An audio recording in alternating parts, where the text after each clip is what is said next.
Let me tell y'all, this is quite an event. We are on the final two chapters of Scum Villain, and I wore my Shin Ching Show shirt today. It's super cold outside, and I'm going to be honest with y'all, this is the first thing I'm recording since my power came on about 30 minutes ago.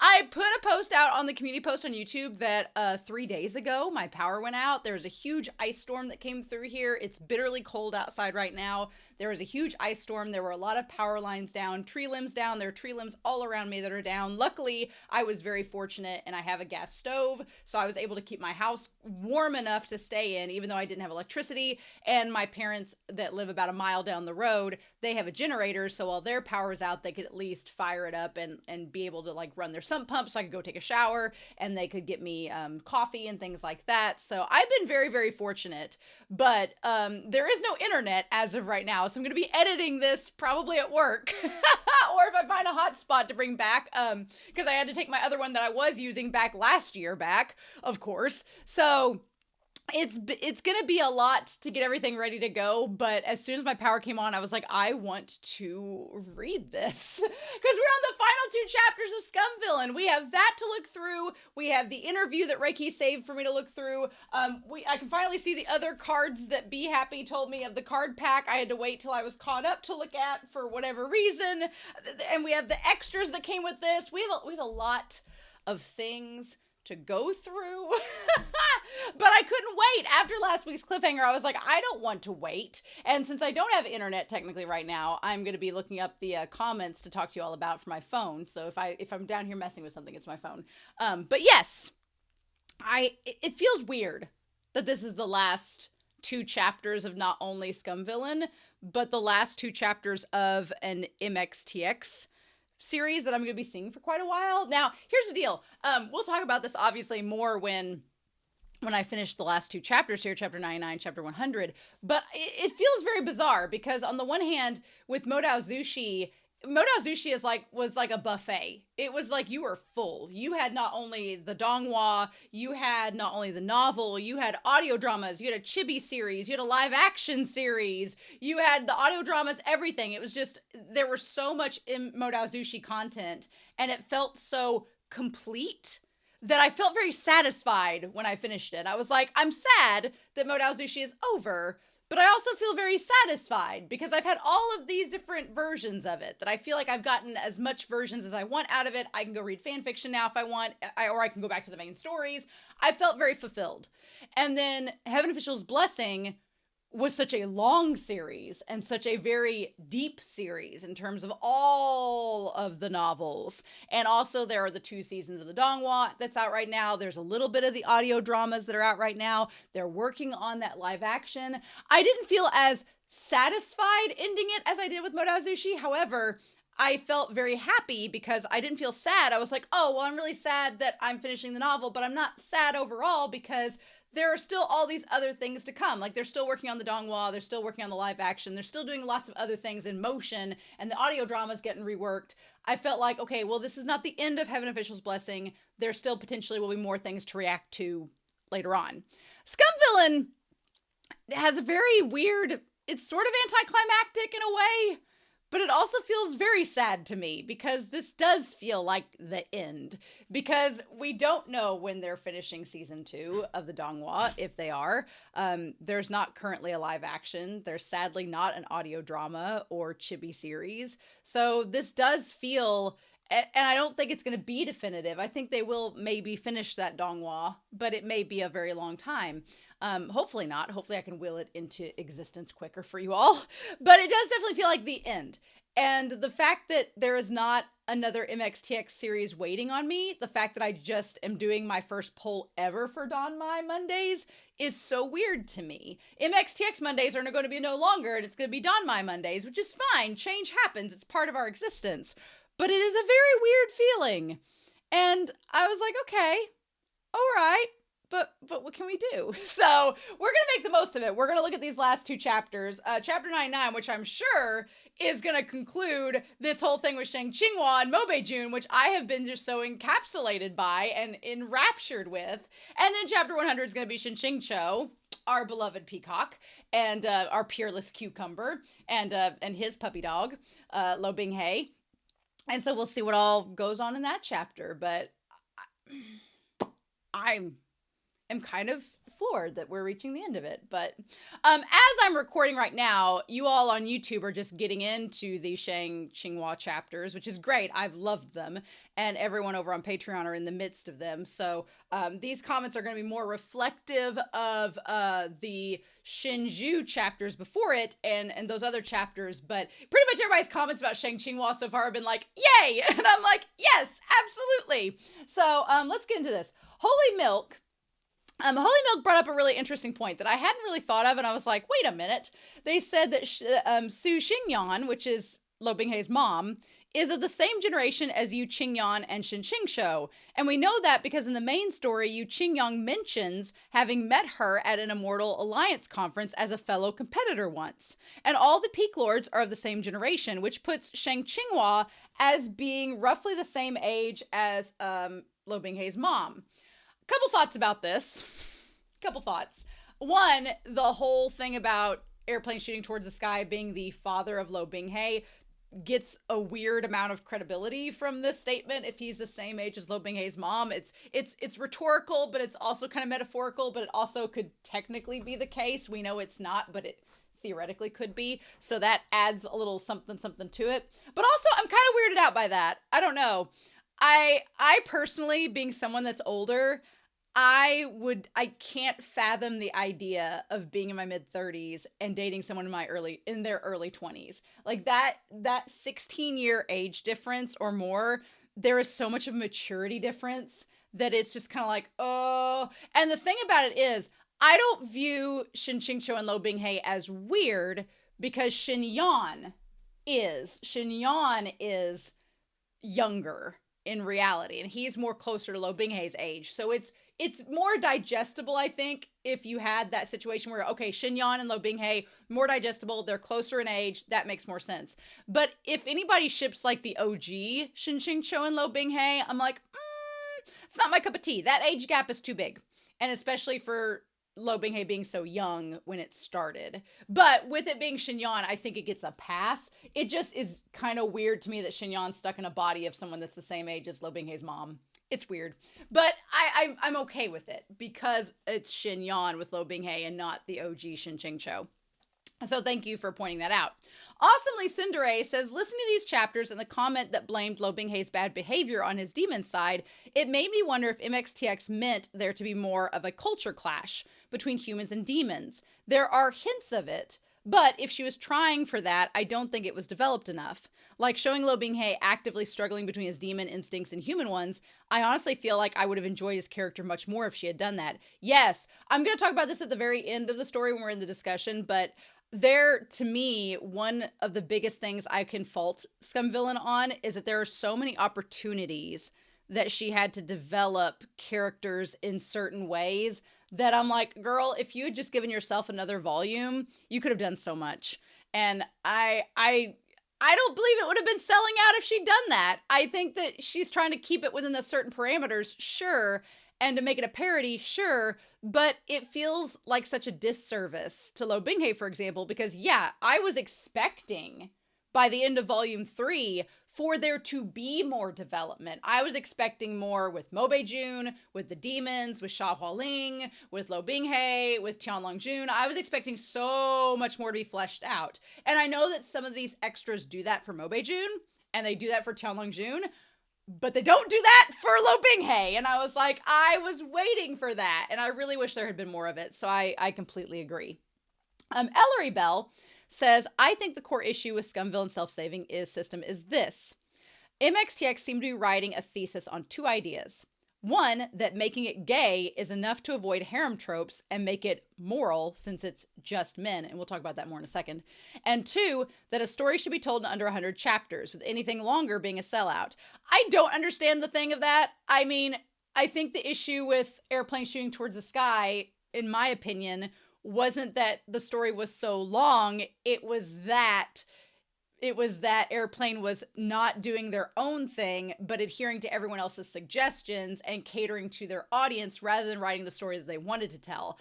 I personally think that the main issue with Airplane wasn't that the story was so long, even though Peerless Cucumber seemed to think so. I think the main issue was that Airplane was a sellout because they didn't do their own thing. They let everyone else's opinions sway what they created, and that's how it became, Proud Immortal Demon Way, and not the original story that he had. So I don't really care for that excuse. I think it's an excuse, and I don't like it. So I'm going to hope that MXTX is better than that. And I'm going to also kind of hope that MXTX is better than the one thing, because it says, this thesis, in my opinion, fell apart for the reasons that you mentioned. The rush ending, the issues with Lo Binghae and Xinxing Shou's dynamic, which feel vaguely abuse-coded in her attempts at kink. I agree with that. They are abuse-coded in an attempt at kink. Yes. An attempt that I don't think works, but that's just my opinion. It comes across as saying, it's fine now because it's no longer straight. The problem with stallion novels wasn't the objectification itself, but that it happened to women. I want to give MXTX a little bit more credit than that, because I feel like that's kind of inherently misogynist in itself in a weird way, and I don't want to say that MXTX intended that. I think some other people have commented that it's a parody, and they go on to say, Ellery Bell says, Proud Immortal Demon Way is a fictional story within the narrative, and Scum Villain functions as a parody of straight fiction, essentially saying, look, I fixed it by cutting out all women and trimming 75% of the length, for better or worse. MXTX lightly wasn't aiming to write a serious cultivation novel or a romance, but rather a satire of the genre. It's a comedy parody satire. Treating it like a serious attempt at a cultivation novel or a romance might be missing its intended context. And yeah, I guess my problem is, and one thing that I've been trying to be adamant in this new year on the channel is to tell people, do not tell me anything about stories that you recommend or series you recommend me watching. And this is a prime example of why. And the reason why I say that is people are like, oh, you don't even want to know the genre? You don't even want to know? I'm like, no, first of all, I trust you all have great taste. I trust you all have great taste. I have moderators that help check. If I'm ever concerned about a series, I'll be like, hey, is this okay? And the moderators will say yes or no. And they are on the same wavelength as me about spoilers and all of that. So I trust you. If you tell me, hey, I recommend this series, that's all you have to say. And I'm like, oh, cool, neat, put it on the list. But the moment people start telling me about either what it's about, well, that's a spoiler, or the moment they start telling me about the genre, it leads to a false expectation that as a content creator and as a reactor, I expect more because I have some pretty high expectations. So going into this series, people were like, oh yeah, the main couple in this, it's such a romance. And I'm like, okay. And then it's not a romance in the way that I was expecting it. And that's not to say it's good or bad, but it gave me an expectation of what it was about. And I set my bar very high on that expectation so that if it doesn't land, I get disappointed.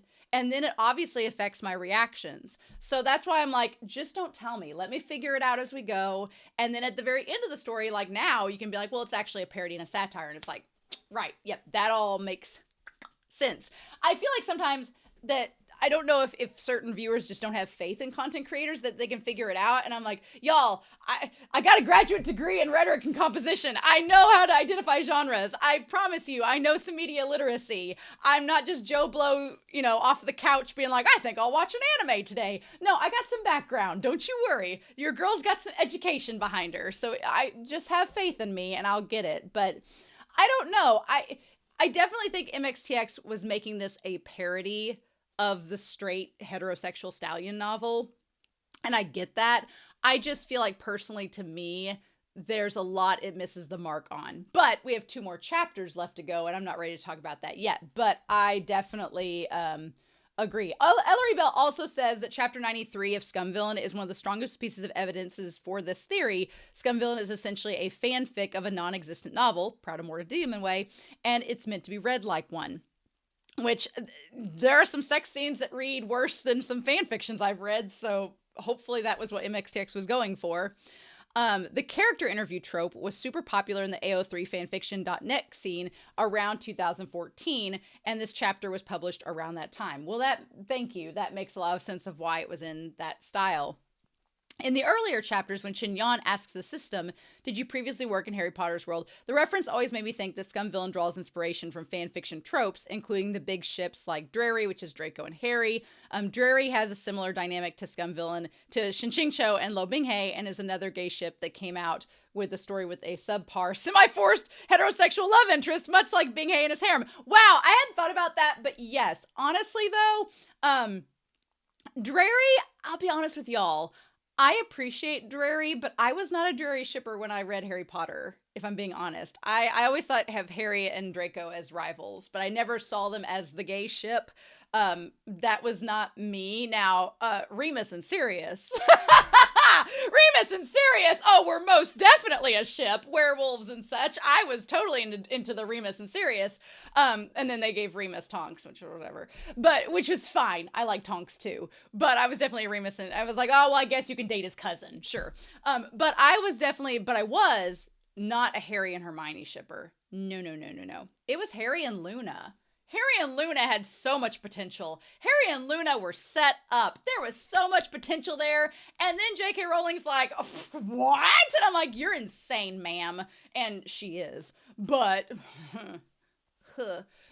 anyway, yeah, I definitely understand where you're coming from with that. But we'll talk more about it at the very end of it. SQQLBH314 says, for chapter 193, common fanfic trope 10 to 15 years ago, around the time Scum Villain was published, so MXTX decided to dump it into the extras. And by Shin-Ching-Cho claiming me neither after Lo Binghe says that he doesn't have friends, I think it's more of I don't have friends that would ask for sex like that, rather than friends that would be like what Lo Binghe says. Yeah, that part was weird to me. A lot of people were saying, they were like, oh no, it's not that Shin-Ching-Cho is saying he doesn't have friends, he's just saying he doesn't have promiscuous friends. And I'm like, then he should have said, I don't have promiscuous friends, not I don't have friends, or me neither. I feel like it's writing where the fandom's like, well, this is what it means. But I'm like, no, MXTX needs to be a bit more clear to make sure, because we just had some chapters literally a week ago prior that would suggest otherwise. So again, you just gotta, it's just writing 101, y'all. And then Are You Scrolling says on Discord, this part, we had a big discussion in the Discord about this, where it was like, fun fact, airplane kills cucumber with the snide remark. And we talked about this, about the transmigration theory and everything, because I was like, we talked about this last week, I think, too, the idea of could Shin-Yan have died at the same time as Shang Qinghua? And the answer is, I don't think they can die at the same time for the theory to work. But if Shang Qinghua died literally 30 seconds before Shin-Ching-Cho, then it works, because time could fluctuate in a different stream and capacity than the real world. So I think it works. It's just very bizarre. Anyway, Anime Annie says, a couple of transmigration manhwa that I've read have characters die at the same time, but whatever magic or deity brought them to that new world had to be reborn into the world as a baby, and the other took over another person's body when they were in their teens and adults. So I think it could be part of an Asian understanding of transmigration. Maybe. I told Anime Annie, though, I was like, it kind of reads as lazy writing 101. I don't care if it's an Asian trope or not. That means y'all are a bunch of lazy writers. I'm sorry. I hate to be the bearer of bad news, but as an English teacher, just because it's a trope and everybody does it, does not mean that it's not lazy. That just means it's popular. Lots of people like to cheat on their tests. That don't mean they're right. That just means they're lazy and they don't want to study. So the teacher in me is like, no, I'm going to call that shit out right here on camera for y'all.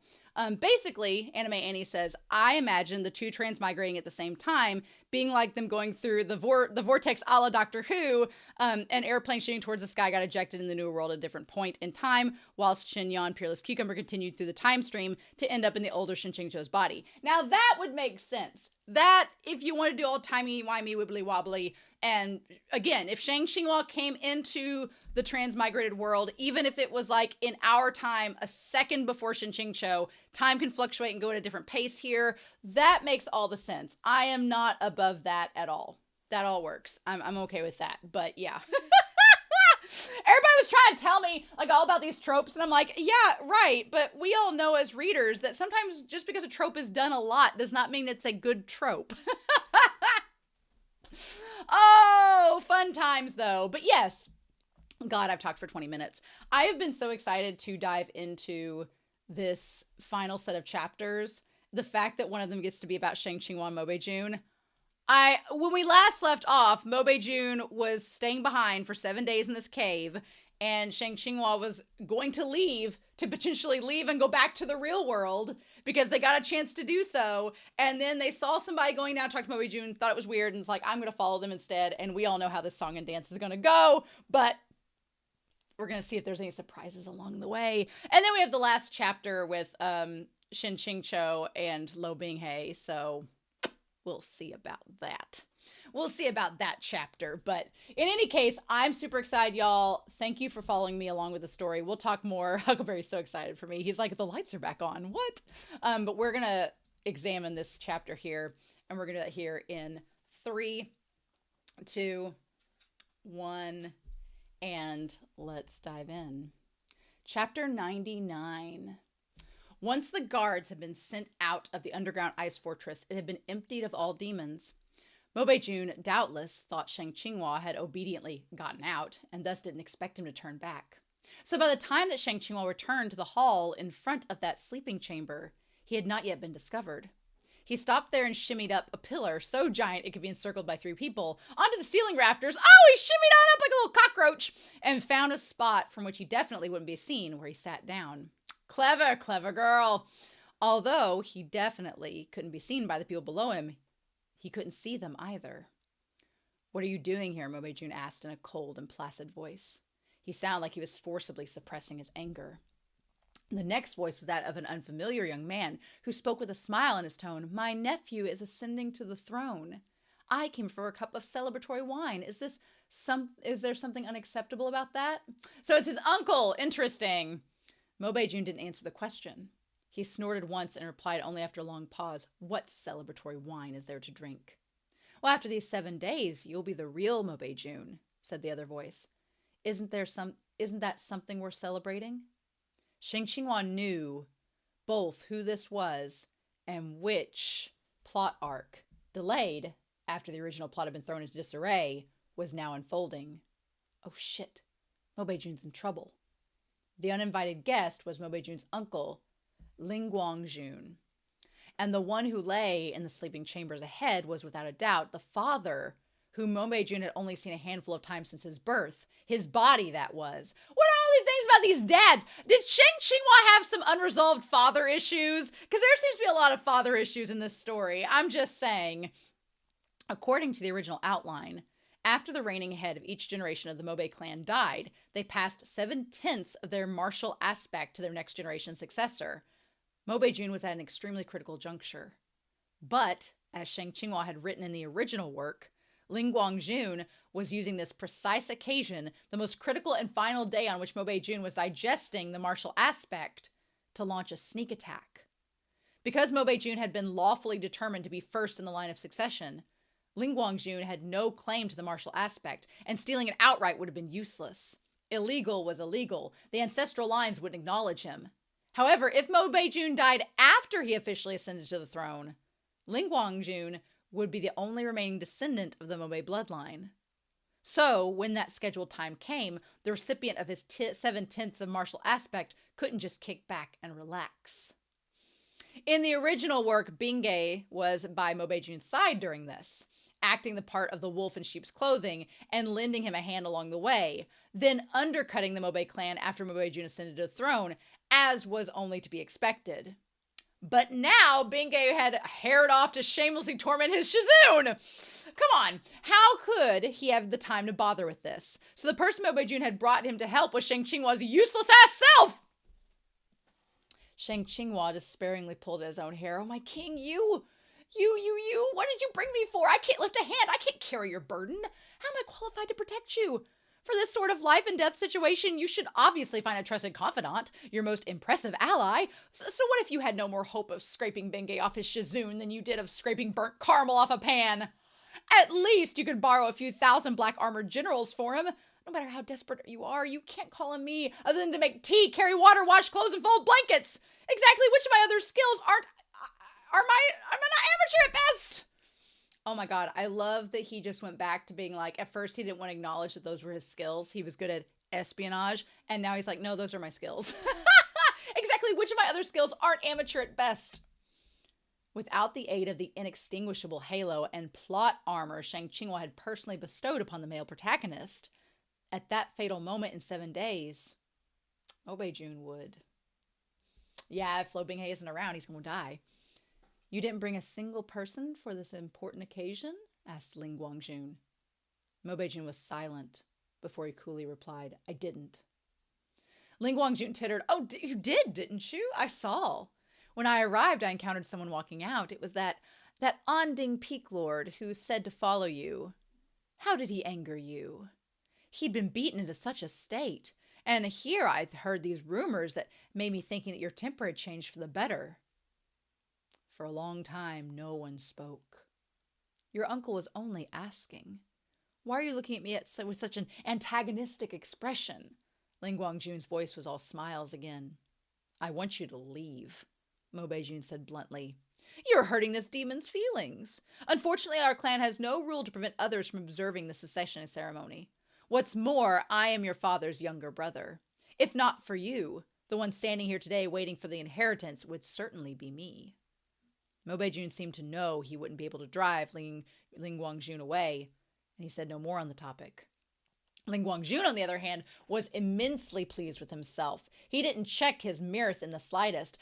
You've grown up and you're going to be a lord now. You really have changed. You were much cuter when you were young. At these familiar lines, Shang Qinghua anxiously wiped the sweat from his forehead, feeling a bit ashamed that he had written such a shameless character. This uncle even had the face to bring up Jun's childhood. Jun had lost his mother very young, and the person to whom he had most closely stuck to in his youth was precisely this youngest uncle, who wasn't much older than him.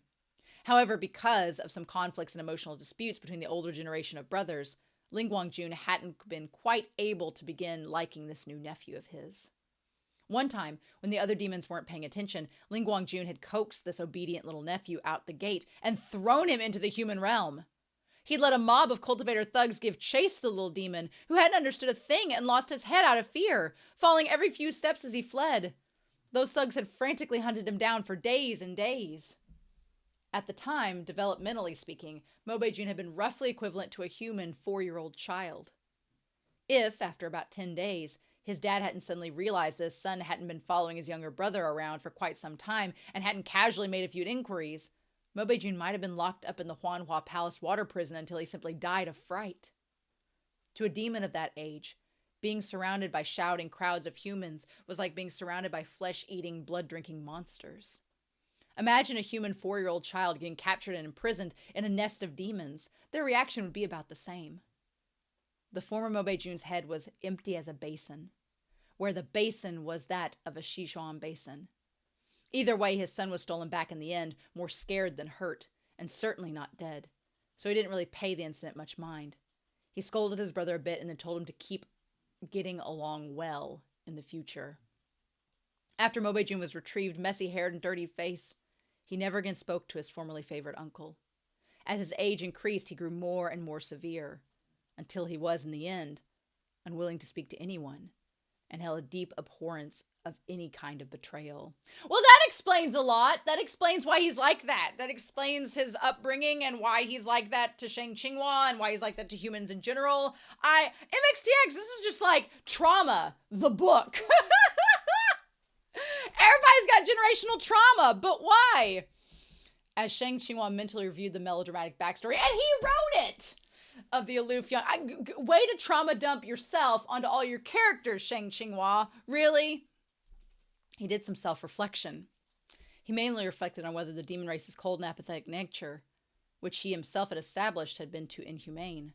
Secondly, he reflected on why he hadn't just added in the world-building line like, no idle witnesses are permitted to be present at the secession ceremony, not even direct relations. If only he had done that, Jun wouldn't have to be keeping watch beside his father's body and waiting for the time of inheritance, unable to leave, but without good reason to drive away Ling Guangjun. Reflecting on one hand while trembling with fear on the other, Shang Qinghua passed 7 whole days, until finally the last arrived. Oh my god, so he sat in there for a week on that damn pillar without eating? I guess they're cultivators, so they don't have to eat, but still. After 7 days of observance, it was time for Mo Beijun to officially inherit the martial aspect. He had very wisely yet to move and begin the transfer. However, he would need to begin sooner or later. What is it? Said Ling Guanjun. Why do you hesitate? Because you're standing right there. Could it be you're afraid I'll strike you unawares? Ling Guangjun asked. How could I? I'm your uncle after all. Mobe, you have to hurry. If you don't start now, you'll miss the opportunity. There won't be another second chance to salvage it. If you don't need me to remind you of that, do you? If he didn't immediately begin, the martial aspect would naturally dissipate, like a giant inheritance drifting away in the wind. But if he did begin immediately, Ling Guangjun would be standing there like a tiger watching its prey, unquestionably harboring ill intent. Mo Beijun's current situation afforded neither room to advance nor room to retreat. Everything was playing out like it had in the original. It was just that they were down an invincible Bingay and up a useless ass Twadi. In the end, Mo Beijun let out a cold laugh. Shang Qinghua gritted his teeth, and having braved the possibility of being discovered by a demon and losing his neck as a reward, he stuck out his head. Just then, a ball of blue light flew out of the sleeping chamber and enveloped Mo Beijun, but practically in the same instant, Ling Guangjun suddenly played his hand. Already on guard, Mo Beijun spared a hand to catch this treacherous strike. But as he was preoccupied and thus a bit distracted, he let a wisp of demonic energy slip into his palm. The wisp of foreign demonic energy darted about inside Mo Beijun's body. Handling it would only split his attention further, and he couldn't risk growing careless. Realizing his first strike had succeeded, Ling Guangjun was wild with joy. But before he had time to advance another step, someone suddenly leapt out at him, dropping down from above. At first I wondered how could there be a guard here, even if they were all sent away, Ling Guangjun said coldly. Aren't you the one who left 7 days ago? What, back to protect your master? You certainly don't look this devoted. It was fortunate that Shang Qinghua hadn't been able to see him at first, because as soon as he did, his legs went even weaker. Though Ling Guangjun was quite good-looking, it was that soft but treacherous type of good-looking. That pair of peach blossom eyes flashed with frosty light like poisonous needles. When he smiled, he revealed a hint of ominously pale teeth, the kind that were specially suited for tearing through raw meat. Shang Qinghua braced himself and stood in front of Mo Beijun. Well, first, who said that I came back to protect my master? And second, who told you that he was my master? Then why are you standing in my way right now? Ling Guangjun asked. I'm kicking him while he's down, Shang Qinghua said forcefully. As he continued running his mouth, he pointed a shaking hand at his own face. Take a look! He beat me to this sorry state. This nephew of yours really has a temper. Behind him, Mo Beijun spat out a mouthful of blood. It was 100% a product of pure anger towards Shang Qinghua. In all these years, the ribs I've broken could build another Maigu ridge, and I could drown myself in the blood I've coughed up, Shang Qinghua lamented. Devoted? Towards this kind of person? This kind of demon? Who the fuck could be devoted? After how he's treated me, if I, Shang Qinghua, could suffer in silence and swallow my anger without retaliation, how could I call myself the Onding Peak Lord? As Shang Qinghua said this, he absolutely didn't dare turn back to see Mo Beijun's expression. He was about to freeze over. Ling Guangjun laughed out loud. Mobe, do you hear this? I actually feel bad for you. You're doomed to be sold out and betrayed. How could you command the Mobe clan like this? If we really let you succeed the throne, with your disposition, wouldn't our clan forever be on the edge of collapse? You should listen to your uncle. Relax and hand the important matters to me. Why don't you just go? On the verge of achieving his cherished dream of many years, Ling Guangjun was in a magnanimous mood. He turned to Shang Qinghua and asked generously, And how do you plan to kick him while he's down? With a chortle, Shang Qinghua activated a fire spell and flung it behind him. A burst of sizzling heat hit Ling Guangjun directly in the face, and the red light danced madly before his eyes. The Icy Mobe clan loathed flame more than anything, especially this flame, which appeared not to be a mundane fire, but a fire that Shang Qinghua had shamelessly asked Shen Qingqiu to make for him from a few grains of the black sun tinder. A few grains of fear were mixed in with Ling Guangjun's loathing. He swiftly retreated and covered his face, somewhat astonished. I had no idea that the stupid and cowardly Ondine Peak Lord of Rumor was actually such a ruthless character, he thought. I heard Mobe-jun was quite good to him. Who would have imagined that this guy was silently enduring it all for so many years? And the moment he played his hand, he was so vicious, using a mortal flame to burn Mobe-jun alive. It won't be a simple death either.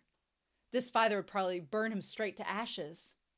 If Shang Qinghua had used this spell on Ling Juan at that moment, he also would be in quite the sorry state.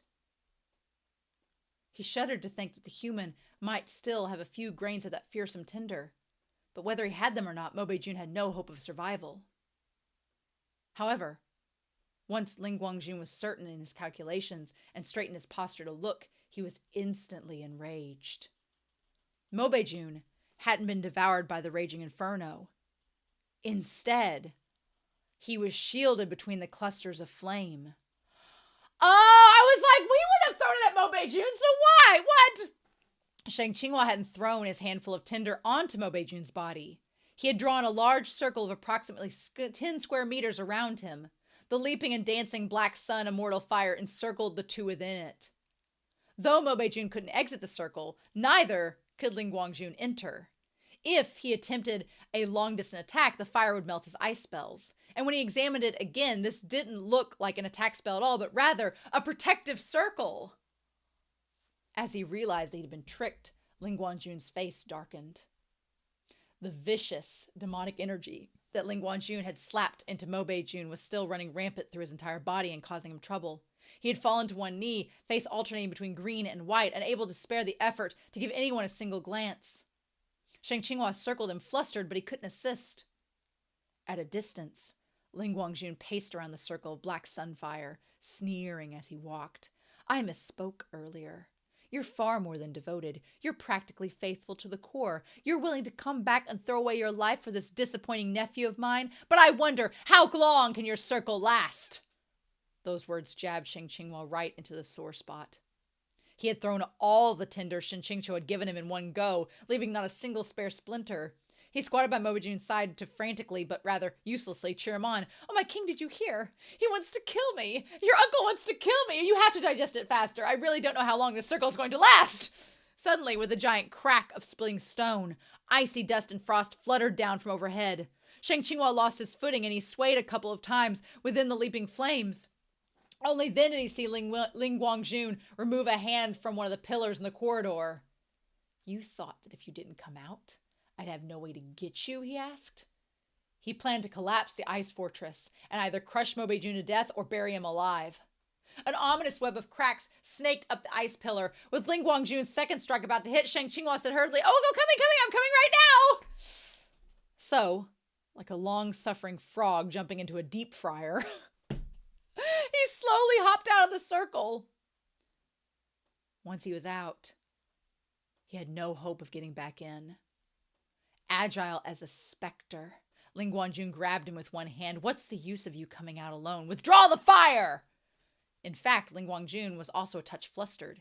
He didn't know how long it would take for Mobe-jun to suppress that bit of demonic energy. If he was able to do so before the black sunfire burned out and finished digesting the martial aspect, today's rebellion would be nothing more than a giant farce.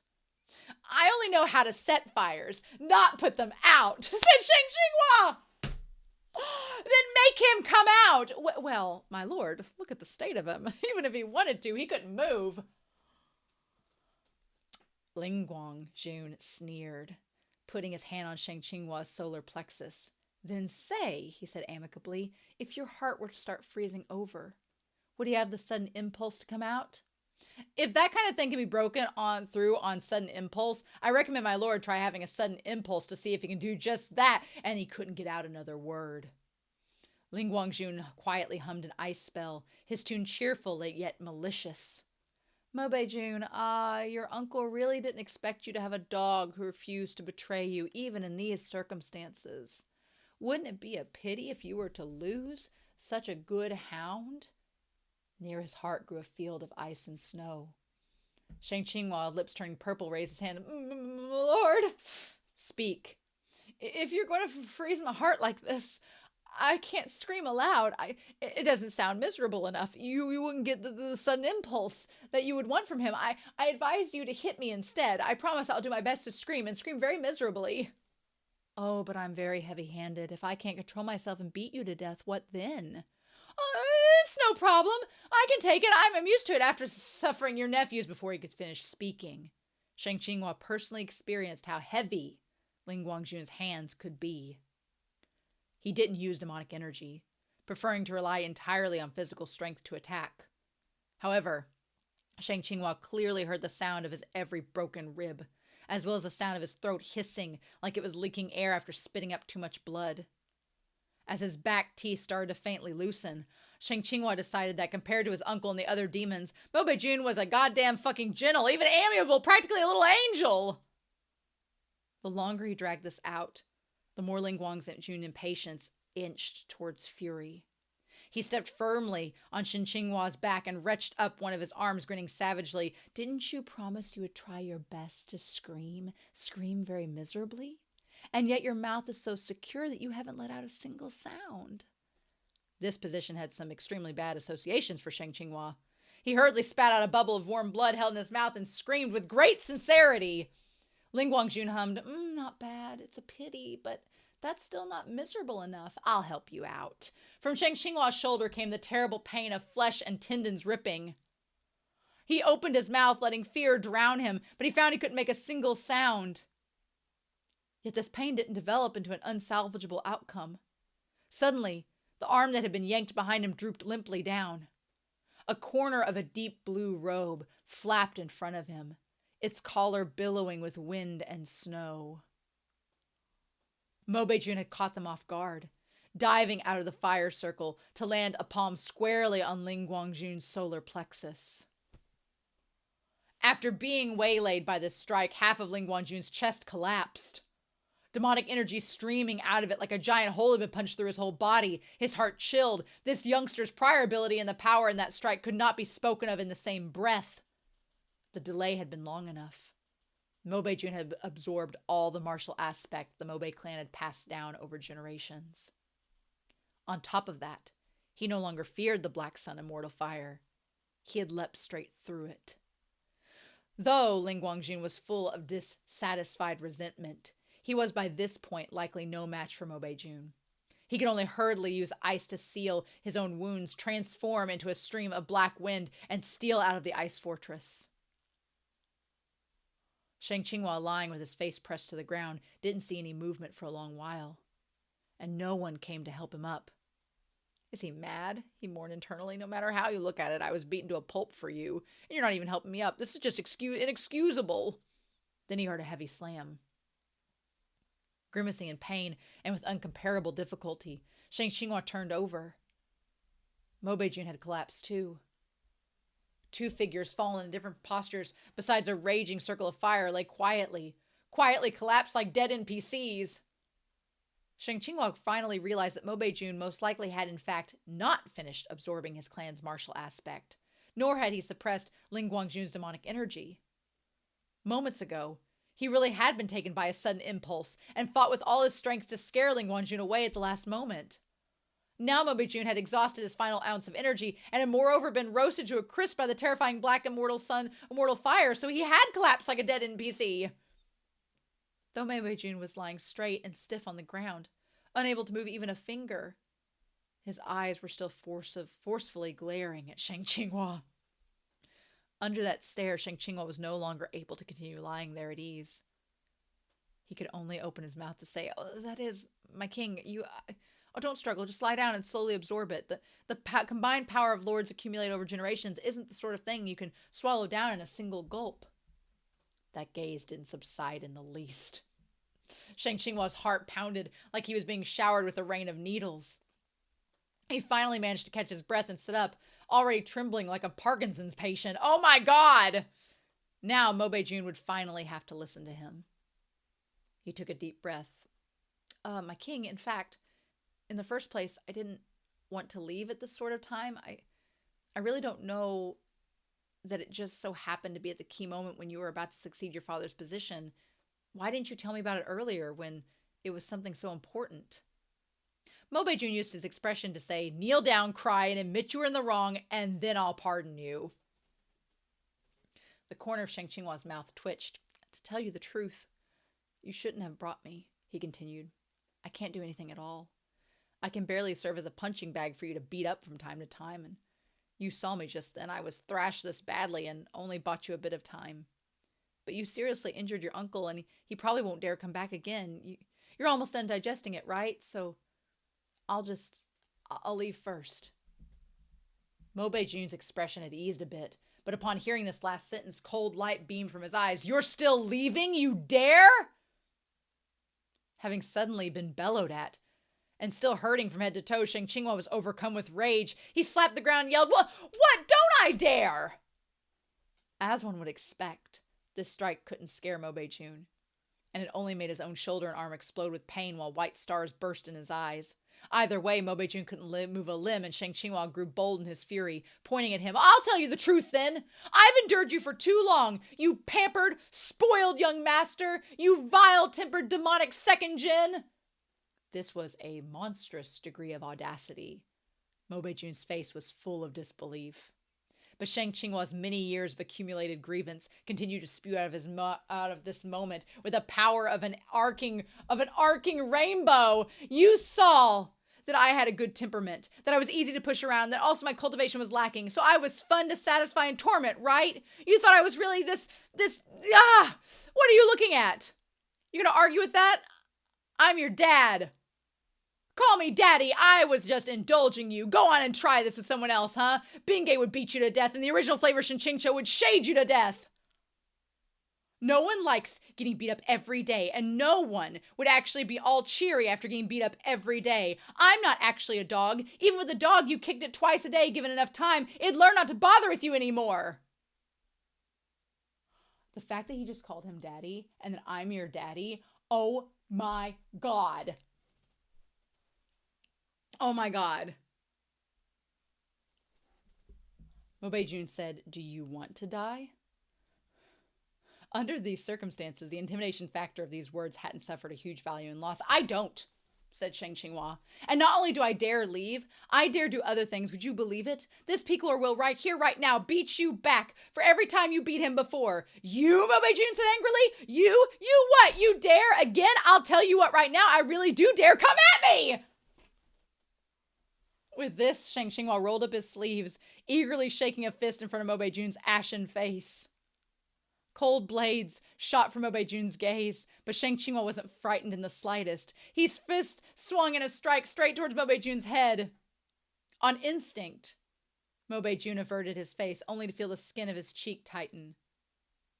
It was a very unfamiliar feeling, a bit itchy, a bit painful, but entirely not the expected strike.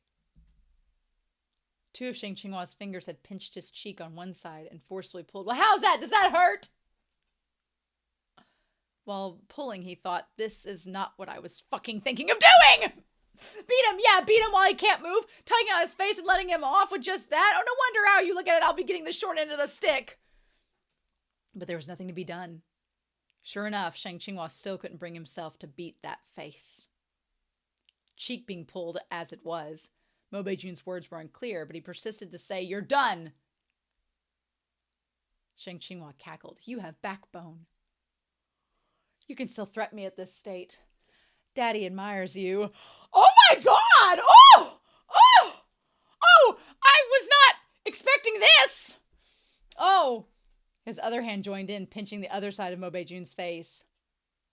Sometimes he pulled those cheeks in opposite directions, and sometimes he pressed them together. Mo Beijun's formerly aloof and noble image was wrecked, utterly exterminated by this treacherous pair of hands. All through it, Shang Qinghua was repeating, does it hurt yet? Does it hurt? Mo Beijun refused to yield his lofty air, but it was to no avail. Things like physiological tears could not be suppressed by lofty airs alone, and in the end, his cheeks were pulled until tears emerged at the corner of his eyes. It hurts, that's right! Shang Qinghua released his claws. When you were beating me all the time, this was at least 10 times as painful as that. How does it feel getting tugged on? Spoiled! Mo Beijun's face went white with fury at this contemptuous spoiled, and his cheeks were covered in green and red fingerprints. It really was a sight to shock the eye and astonish the heart. When it came down to it, Shang Qinghua was in truth a coward. He had just committed a crime of passion and had his bit of fun, but after the fact he began to fear being sent to the crematorium, especially when Mo Bei-jun's face had recovered its normal shape. His expression was truly. Shang Qinghua's heart quailed at the mere sight of it. He hurriedly patted it as him, prepared to break into a run and leave. He had skidded a few large steps away at meteoric speed when Mo Bei-jun shouted at his back, "If you want to keep your legs, stay there and don't move." On reflex, Shang Qinghua obeyed his order. He didn't dare turn around. "My king, I really am leaving. Shut up and come back." Shang Qinghua continued unimpeded. "Even if you're angry, don't come looking for me. After I return, you absolutely won't be able to find me again. So don't spend energy on a useless effort. So my king, bye then." Mo Bei-jun was nearly roaring. "If you have the guts to leave, then never let me see you again." Shang Qinghua turned a deaf ear. After a few steps, he added one more line. "I was very happy to meet you. Really. You're cooler than I even imagined." At this moment, he was in high spirits. Radiant with delight and wearing precisely the same expression he'd wore in the split second he first set pen to paper to describe this character's first appearance. When he reflected on his true emotions and honest feelings towards the character under this pen, this was really embarrassing. Although with parting near at hand, embarrassment was but a fleeting thing. He's not really going to leave, though, right? Shang Qinghua didn't understand. Where was this agreed upon parting near at hand?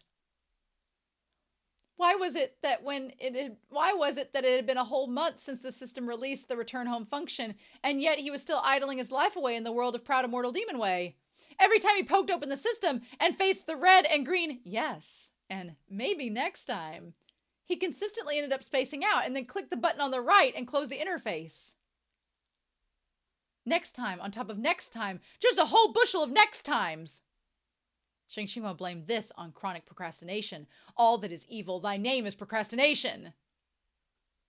He didn't dare return to Sangjiang Mountain for the time being. He didn't know if Mo Bei-jun was angry enough to go to Onding Peak to head him off, but half of his savings were stashed in a cave in Onding Peak, and the other half was in Mo Bei-jun's office residence on the northern border. So this past month, though Shang Qinghua looked at ease, he'd actually been living frugally, dining on the wind and lodging under the open skies. If not for that bit of spiritual energy that he had to depend on, there would have been much difference between him and a common vagrant.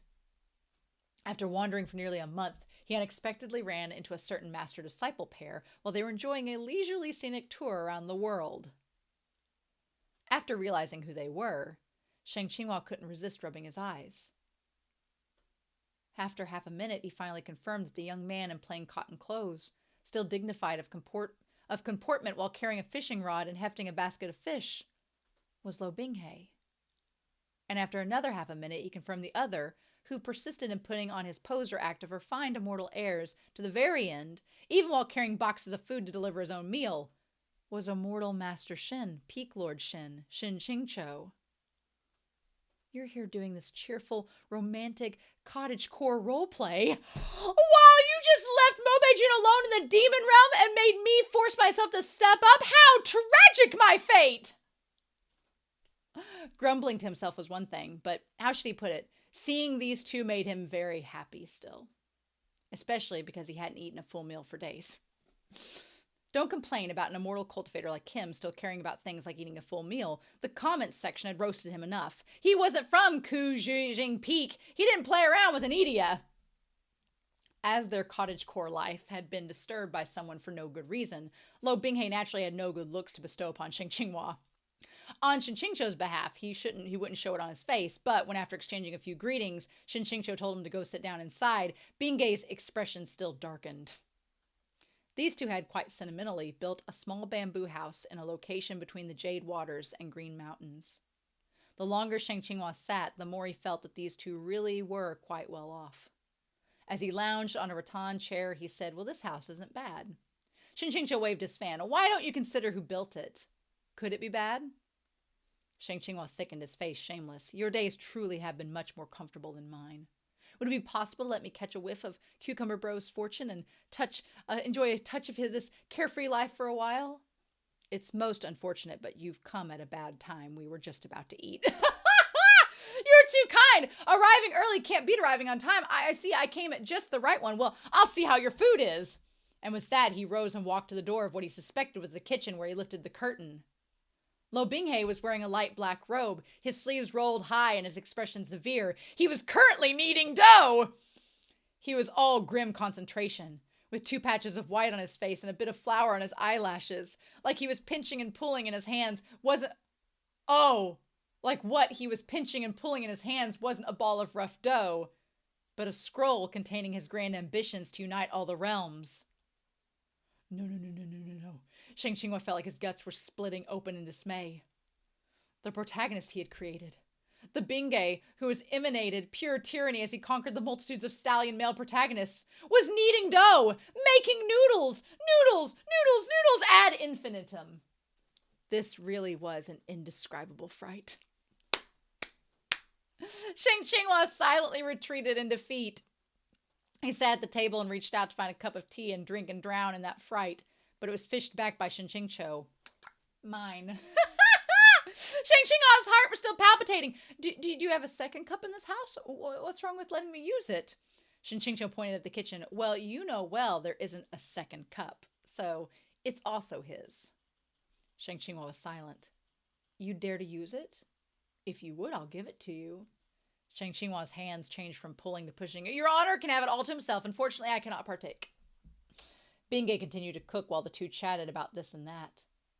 After listening to Shang Qinghua relay the tale about the emergency at the Mobe clan ice fortress, Shen Qingqiu expressed his doubts. Really? Just like that? What reason would I have to trick you about this sort of thing? Shang Qinghua asked. And what do you mean just like that? My dignity was at stake. Of course I couldn't stay any longer.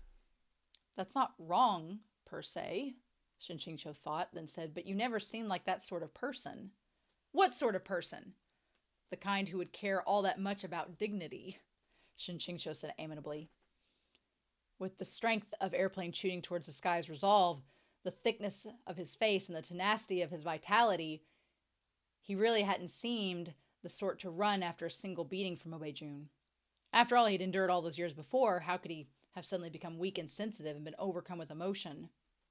Cucumber Bro, Shang Qinghua said, embarrassed. Sure, I never hesitated to sell out my principles to get upvotes and tips, and I only incidentally became an Onding Peak Lord, but if you judge me for all that, well, you'd be the one in the wrong. Aren't those two things you've just cited quite compatible with the conduct I'm judging you for? Well, be a bit nicer to me, a bit more gentler, okay? Cucumber Bro, tell me, when would it be best for me to return to the modern world? You really want to return to the modern world? Shen Qingqiu asked. So shooting your airplane too often really is bad for your eyesight. You can't even see the crux of your own problems anymore. Wake up! You're just waiting for him to apologize and scoop you back up and continue to lightly beat you 3 times a day. Before they had finished chatting, the meal was served. Lo Binghe carried over 2 bowls of noodles. White noodles and red broth, fresh and oily chopped green onion, and topped off with a pair of tender slices of meat. The presentation was unspeakably exquisite. But Shang Qinghua wouldn't get grabby. Without even needing Binghe to open his mouth and say it, Shang Qinghua required only a seemingly nonchalant glance to understand that there was no portion for him. Shen Qingqiu sighed. See, I told you it was a bad time. After all this was the food Binghe had made with his own hands. Not just anyone had the right to eat it. Shang Qinghua didn't have anything else to say, and he shrank to the corner of the table to pitifully watch the pair across from them split their chopsticks. Later, when Shen Qingqiu finally couldn't stand to watch anymore, he put a piece of meat in Lo Binghe's bowl while holding back a smile and finally lent him some mercy. Forget it. No more teasing. Your Shisu has been pitiful enough recently. Don't bully him anymore. Lo Binghe put the piece of meat in his mouth and said without lifting his head, There's more in the pot. Shang Qinghua giddily went to the pot, shovel in hand. As he held the noodles, he slurped until his eyes were brimming with hot tears. For the first time, he had the deep-seated feeling that the most reliable thing in this world was indeed the friendship of Peerless Cucumber, his comrade from the same hometown. After he had mooched a meal of incomparably delicious noodles, Shang Qinghua was already pleased beyond his expectations, and it entirely did not occur to him to ask for lodging. What a joke. He did not want to eavesdrop through Bingay's wall. The quality of sleep he'd get was one thing, but whether Bingay would cut off his ears and boil them in tomorrow's noodles was entirely another. Oh, look at the sort of godly days Chinchingshou's living. Look at the sort I am. Then again, constantly comparing yourself to others will drive you to an early grave. Really, though, this is preposterous. Clearly I'm the author. I'm this world's divine creator deity. Can't you all be a little bit better to me? Love your authors. Protecting authors is everyone's responsibility. Sheng Qinghua, savoring the lingering taste of the only bowl of noodles his son had ever made him, oh my God, while using a piece of grass to pick his teeth, he walked down the small path between the mountains. He walked and walked until his foot suddenly slid out from beneath him. There was a ravine next to the path, and Sheng Qinghua had tossed his pitiful little sword who knew where long ago. If he fell down there, he wasn't flying back up. He burst out a string of curses at himself. How can you slip when you're just walking on the road? You're not some female manga protagonist who comes out with the supreme talent of tripping over flat ground. But when he sat down to look, he found neither an obvious banana peel nor a small tree root. Only a tiny puddle. But that puddle was frozen over. The short weeds all around it were also covered with a faint layer of frost. Sheng Qinghua frantically rolled and crawled over to the closest rock face, his back against it as he sought out a bit of security. He had thought that spending too much time dilly-dallying and tempting death by not returning until Mobei-jun came knocking was already the worst-case scenario. Then a certain person walked out from behind the craggy rocks and drooping vines, and Sheng Qinghua finally discovered that things could be even worse. Oh no! Oh well, I thought it was Mobei-jun! Oh well, look who's here. Who's this? Ling Guangjun said. Sheng Qinghua laughed dryly. Right! Who is this? Ling Guangjun patted the top of his head. Mobei-jun nearly overturned the whole northern border looking for you. You sure know how to hide, eh? Oh, my lord is joking. Since when was I hiding? Right. I was also wondering what's there to hide from. You performed such a meritorious service at the ice fortress last we met, but Mobei didn't even have the chance to reward you. I can't figure it out. Why did you run to this nothing place in the middle of nowhere? Oh, well, that was nothing, Sheng Qinghua repeated, waving his arms. It was nothing to do with me. That was all Mobei-jun relying on his own skill. Sheng Qinghua was denying his role, in fear that Ling Guangjun would assign him the greatest responsibility for the defeat at the ice fortress.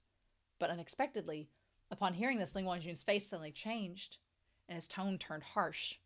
Do you mean to say that without you, a lowly, shameless, treacherous Kangzong mountain dog, to jump out and wreck all my good work halfway through, that damned youngster could have defeated me all by himself? Yes is wrong. No is also wrong. Sheng Qinghua bemoaned this injustice to the skies. Well, how could he? Mobei-jun defeated you, my lord, only because he relied on a sneak attack. Are you mocking me? Sheng Qinghua couldn't immediately respond. When he thought about it, oh right, the one who performed the first sneak attack had clearly been Ling Guangjun himself. The wind had blown his piss right back to him. No matter what he said, it was wrong. After clinging to the people's thighs with a subservient smile for decades, Sheng Qinghua had at last encountered a character too difficult to flatter. He shut his mouth, a mournful look on his face. Ling Guangjun sneered. That little Mobei certainly never could have imagined I would just casually run into the person he expended all energy on finding to no avail. So, I must use you well. My lord, if you want to catch me and use me to threaten Mobei-jun, it's completely useless, Sheng Qinghua said hurriedly. I'll tell you the truth about when I ran away. In fact, at the fortress, while he couldn't move, I couldn't resist beating him up. And you know that damn temper of his. Well, with that kind of opportunity, it would be hard not to hit him, right? But after that, there was nothing I could do. I was afraid he would retaliate, so I just ran. He's probably only looking for me because he wants to beat me in return. I don't have a mote of value in his eyes. At most, I'm a convenient attendant and punching bag. Ling Guangjun paused and said impatiently, why are you telling me this? Do I look like the type of demon who'd do such a shameless thing? It's hard to say. You weren't exactly upstanding when you sneak attacked Mobei-jun. Sheng Qinghua said sincerely, you don't. Then do I look like the type of demon to be that patient? That I don't know. Then, my lord, how do you want to use me? How will I use you? Ling Guangjun laughed. By killing you to vent my anger. Was that so very hard to understand? Sheng Qinghua froze. That's not necessary. You'd just be wasting your resources. My lord, you could probably use me to threaten Mobei-jun or whatever. What a pity would it be to simply kill me? I don't have a mote of value in his eyes.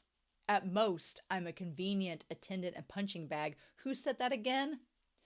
Humans have a saying that modesty is a virtue. Before he could finish the word virtue, Shang Qinghua threw out his hand, yelling, "Behold, my black sun immortal fire!" Numerous balls of roiling red flame shot through the air. Frightened, Ling Guangjun darted aside to dodge. However, the flames extinguished the second before they hit the ground. It clearly wasn't Black Sun Immortal Fire, which is impervious to wind or water. That bastard Shang Qinghua was just tricking him. Ling Guangjun was enraged, new resentment fanning old hate. Casually brushing his hand over a dangling drop of dew on a drooping leaf, he aimed right at Shang Qinghua and attacked. Shang Qinghua only felt a chill in his calf before his leg had been shot through by an ice bullet solidified by demonic energy. He couldn't have ran even if he wanted, and he crashed to the ground with a thud. Ling Guangjun lightly pushed one foot into the kneecap of Shang Qinghua's other leg and pressed down. "You're just like a cockroach, too good at running. I'll destroy your legs first, and we'll see how you run then." Shang Qinghua didn't have any of the integrity required to remain unyielding in the face of destruction, and his soul nearly fled in a fright. "My king! Speak of the king, and he shall appear."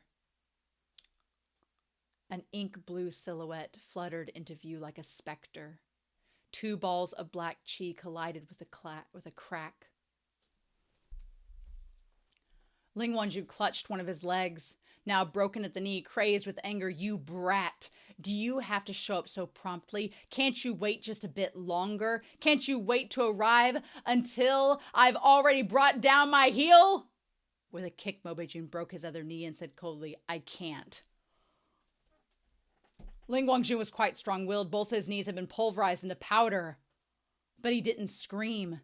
Instead, he cursed his nephew out all the more hysterically. "You really are the seed of your frozen-faced father. You could have been anyone, but you had to be like him, turtle and tortoise born in the same nest. He steals and so do you. He died early, so why can't you die too early? Fuck!" Mo Beijun said, "Keep cursing, and I'll send you on to keep him company." Shang Qinghua stared tongue-tied. Though he knew Ling Guangjun had always nursed a deep resentment towards his older brother, he never thought it would be so deep to make him wholly lose his poise and shout abuses in the street. Amidst Ling Guangjun's crazed curses, Mo Beijun casually flipped his hand and tossed him into the ravine. Falling down the ravine like that might kill a human, but a demon certainly wouldn't die. Shang Qinghua didn't remind him to pull the grass up by its roots. This was Mo Beijun's own uncle, and his father had doubtless told him that no matter what Ling Guangjun did, to be indulgent with him.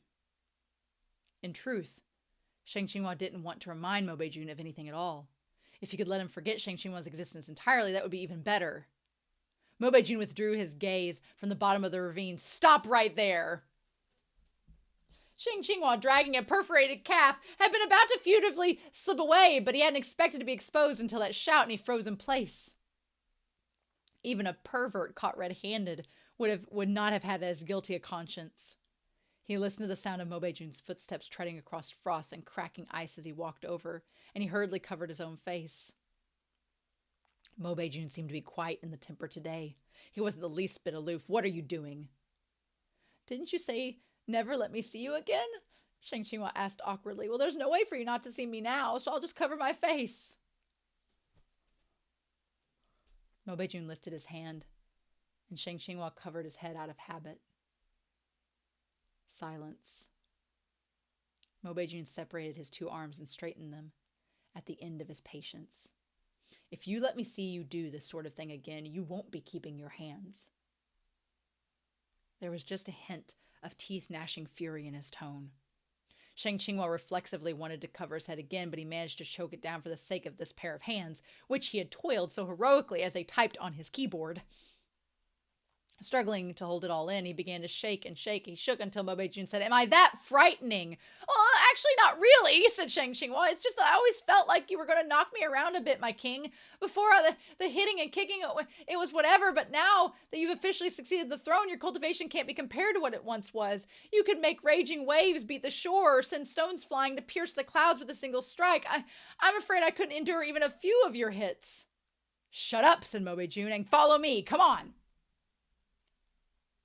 Shang Qinghua threw caution to the wind and firmly threw himself at the stone wall like a lizard. I won't come. No, I won't leave. I won't return to my old home. If I let you hit me back, then will you not go? Mobei-jun asked. Especially if I stay to let you beat me up 3 times a day, I might as well... What? Hit him back.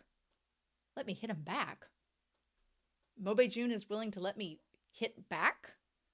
In order to stop me from leaving, Mobei-jun is willing to let me hit back?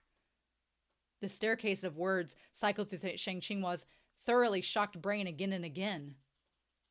Mobei-jun lifted his chin, stiff and unmoving, emitting a bold aura of, hit me however you like, I won't retaliate.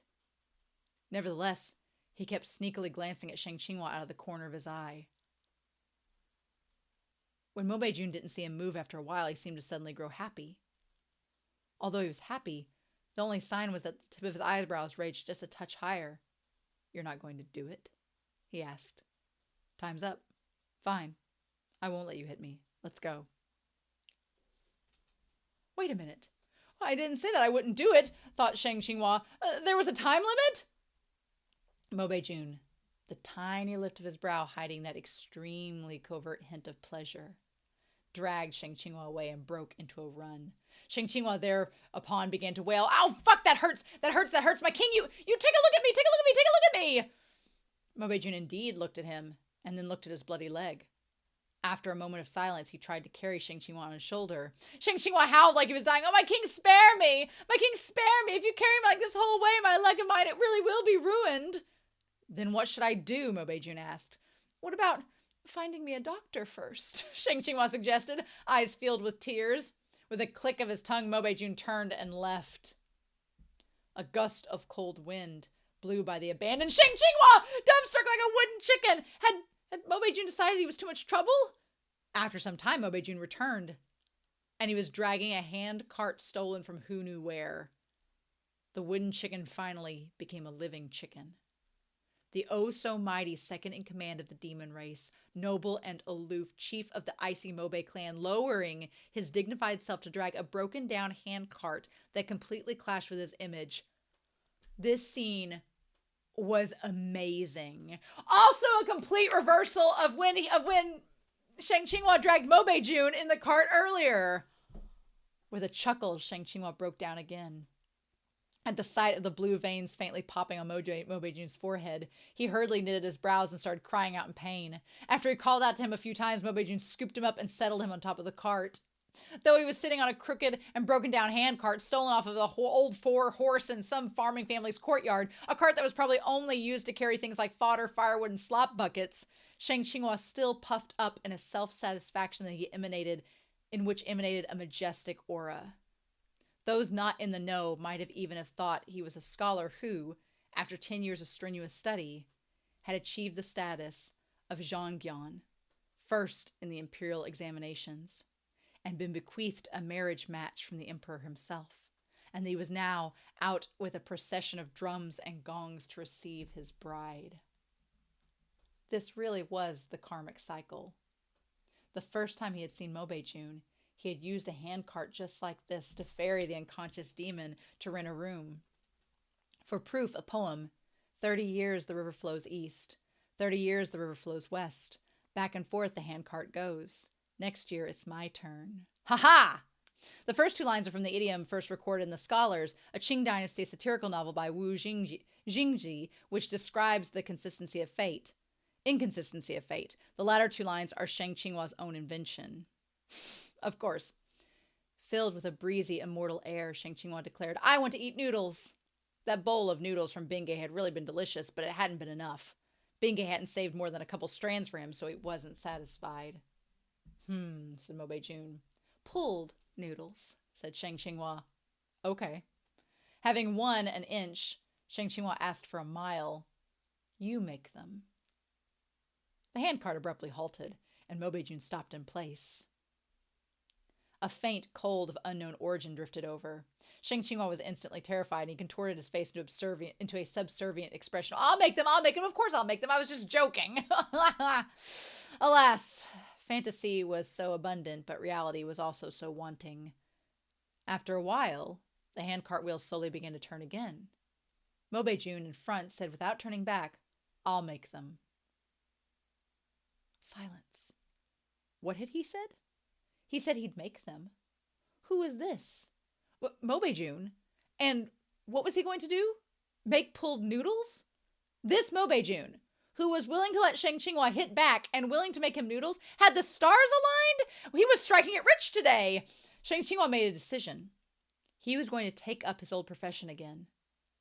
The pen name Airplane Shooting Towards the Sky was going to rush boldly back into the fray. But what should he write? Shang Qinghua slapped his thigh as he heard it. Sleeping Willow Flower's 81% discounted Regret of Chunshan was selling like hotcakes. Then he'd just go with the flow and write. Though he himself was upright without compare, where there were readers, there was a market. And if there was a market, he dared to write. Airplane Shooting Towards the Sky was the best at going with the flow, and he'd just write whatever was popular. You couldn't go wrong with that. The first step would be to figure out a good title that would be well received by the masses, such as The Secret Annals of Qijing Peak, or My Disciple Can't Be This Cute, or How Lovely My Shazoon. Something like that. He'd have to mull it over. His prose wasn't as good as Sleeping Willow Flowers, but that was all right. Airplane Shooting Towards the Sky had never sold because of his writing style. On top of that, Airplane Shooting Towards the Sky didn't like how Sleeping Willow Flower, The Three Holy Mothers, and the rest kept such a tight focus. They wrote all kinds of stories, but in the end, they were only ever about Shen Qingqiu and Lo Binghe. Their scope was way too narrow. In fact, as he saw it, it was entirely possible to be more daring and unbridled. For example, if you were calling it The Regret of Chunshan, why limit yourself to one couple? With a beauty like Liu Qingge on hand, well, wasn't it just a pity not to write him? Yu Qingyan was also a beautiful fellow of noble bearing, accomplished in business, and a perfect spouse material. As for Mushidi and Wei Shizhong, well, both were basically idols in the eyes of the world. If you wrote a free-for-all sex scene and threw them all into an orgy, well, you wouldn't have to worry about who would not read it. In short, as long as he was sufficiently explicit, depraved, and shameless, sooner or later, he'd once again become the hegemon of this land's literati. He wouldn't even need to sell homemade soap to become a preposterous and dazzling entrepreneur. Airplane Shooting Towards the Sky propped up his legs, the handcart creaking and swaying along the bumpy mountain road. The evening sun descended in the west, and Mobei-jun pulled him along, going in who knew what direction. This story was riddled with landmines. A whole chaotic mess with grade school level writing, and maybe the more serious readers would throw it down with the curse of what dog shit is this. But great master Airplane Shooting Towards the Sky was used to making excuses for his own fraudulent behavior. He could throw out 1,000 "it's justs" to smooth it over. For example, it's just reading a novel. It's like living your life. Just have a good time. Why take it so seriously? It's just a silly novel the author wrote for fun. Don't set your expectations too high, everyone, and please bear with me. It's just a brainless, satisfying read. Wake up! What did you expect to read? It's just that he was really very much liked. It was that he very much liked the story that he had written. Oh my God! It was just that he really very much liked this story he had written. Oh my God! We have one chapter left to go, but what? Is it weird that I would have accepted that as the end of the entire story? We still have one more chapter. We still have chapter 100, but I honestly, we're going to talk about it in the discussion part. Don't you worry. But I would have almost accepted that as the end of the entire story. I would have accepted that as the end, but we've still got one chapter to go. So chapter 100, y'all. Oh my God. And we're going to start that final chapter before we discuss both of these. Holy shit. And we're going to do that here in 3, 2, 1. Chapter 100. The wedding. So, on Discord, somebody had shared a piece of fan art, and they were like, it was insinuating that Lo Binghe and Shen Qingqiu were married, and I was like, we haven't established that in the story yet. And they were like, oh, well, they basically tried to gaslight me and be like, oh shit, and like, crap, I've spoiled. So they were like, oh, well, it's just in general, it's assumed. And I was like, but basically the moment I saw that fan art, I was like, oh, so they get married. So that's probably what chapter 100 is going to be about. So no surprises there, but all right. So wedding. Although, I will say this before we start. I really did like how Lo Binghe and Shin Chingcho were presented in chapter 99. It seemed like they had, had some time to communicate and were better for one another in that chapter. So from the outside in, it looked really good. So hopefully that's carried on into this chapter here. Shin Chingcho walked a few steps, waving his fan before he discovered that the person who had been clinging so tightly to him this whole time hadn't come along. He turned around to see Lo Binghe standing in place, staring at something in a state of distraction. Curious, Shin Chingcho asked, Binghe, what are you looking at? Only at this did Lo Binghe snap out of it. Shizun, Shin Chingcho was even more curious now. He walked back and looked in the same direction Lo Binghe was staring, only to see a lively crowd gathered before a moderately sized residence as they surrounded a couple of crimson-clad newlyweds, whose faces were obscured. At present, the rowdy crowd was moving into the courtyard. The street was loud in the first place, so he hadn't noticed that a couple was holding a wedding right in front of them. Two young maids were standing at the gates, handing out wedding candy from the baskets out in their arms to passerby. In crisp voices they called, spreading good fortune, spreading good fortune! Shin Chingcho's first thought was classic wet blanket. Has this family been beset by some evil creature or ghost? But no matter how he looked, he couldn't find anything strange. Just as he was about to ask, he saw Lo Binghe walk over on his own.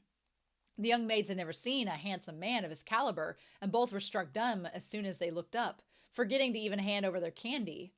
Lo Binghe ended up taking it from their hands himself with serene poise. After acquiring their wedding candy, Lo Binghe returned to Shin Chingcho's side, satisfied. Shizun, let's go. Shin Chingcho nodded. The two of them walked for a while, shoulder to shoulder. Lo Binghe was playing with those two round wedding candies wrapped in red paper, and he took another look back at the festively decorated residence with its streams of people flowing in and out. He seemed to be thinking about something. Is there something up with that residence? Shin Chingcho asked. Lo Binghe started, what does Shizun mean by something up with it? Well, if there's nothing up with it, why would you pay so much attention to it?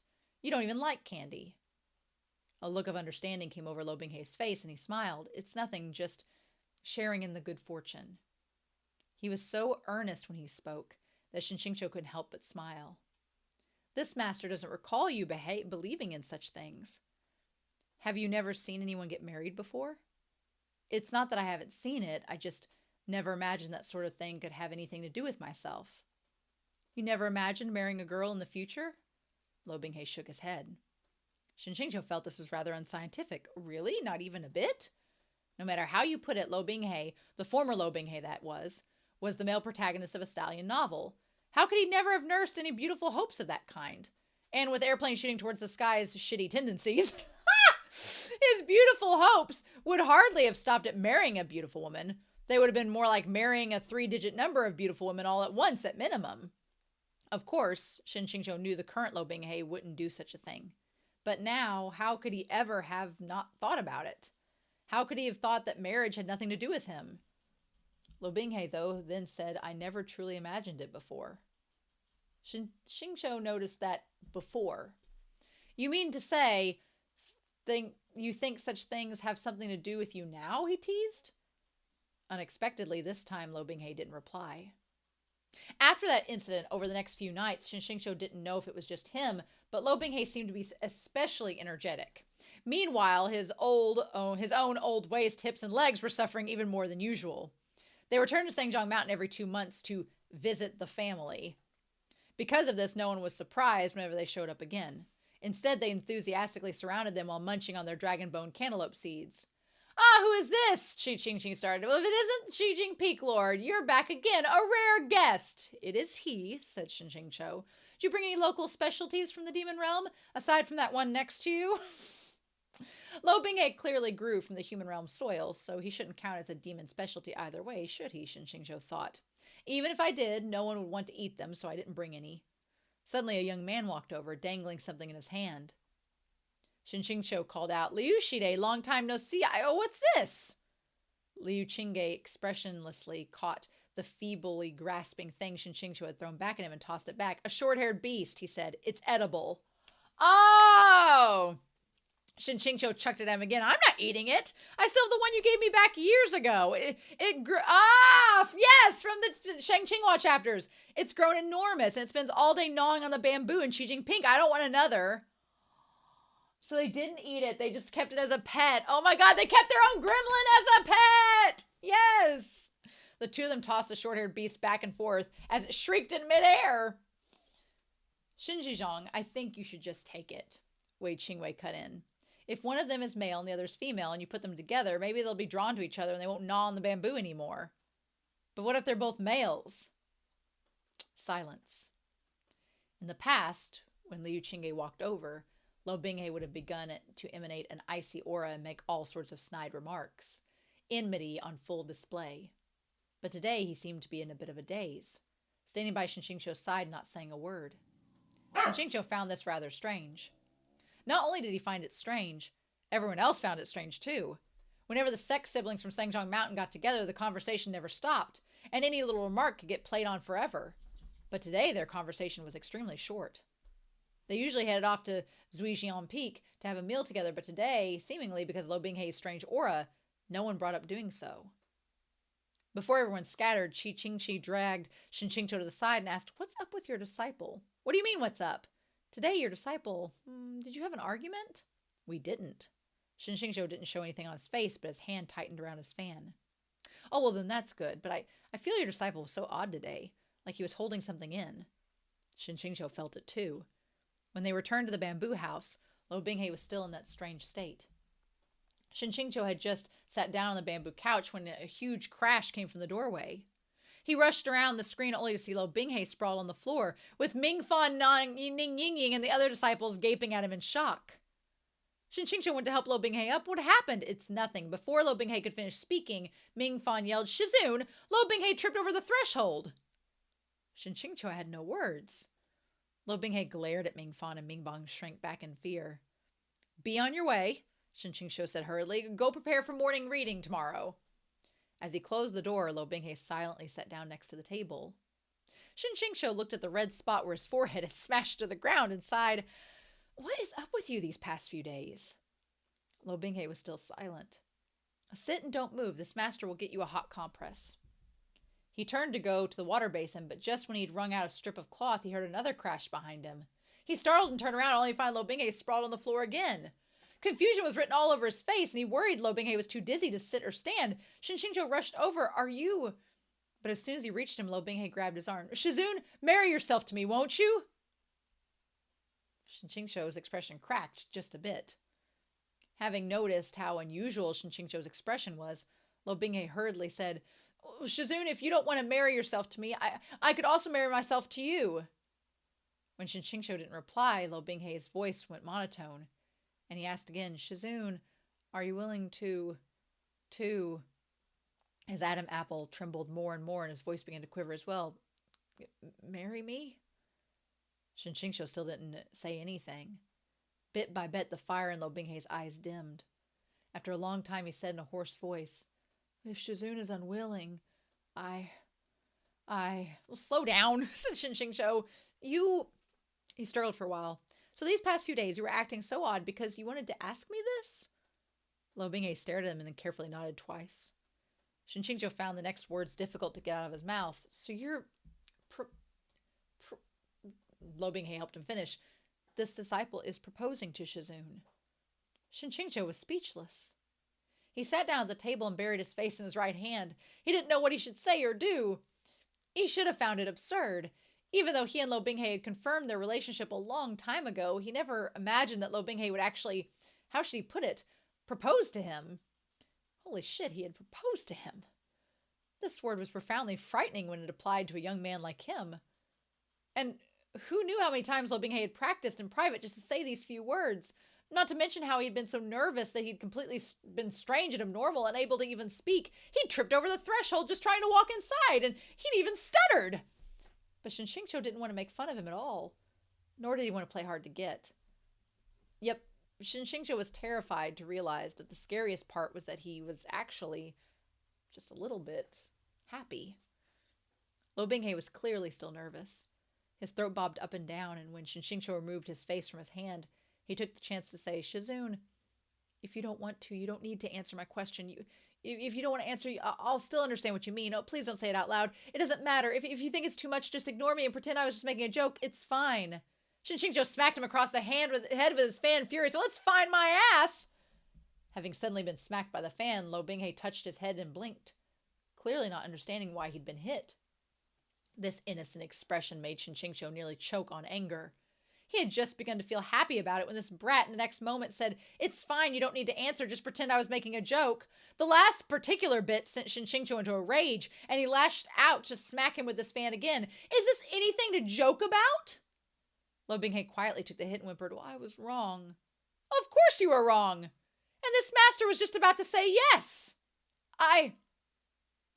Lo Binghe was halfway through apologizing when he started Shizun. He said carefully, "What was that?" "Nothing at all," said Shinshingcho. "Shizun!"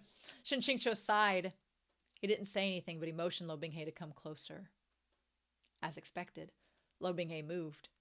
Given his total familiarity with every movement of Shinshingcho's body, the mere sight of Shinshingcho motioning at him meant he didn't need a single verbal instruction to understand the intent.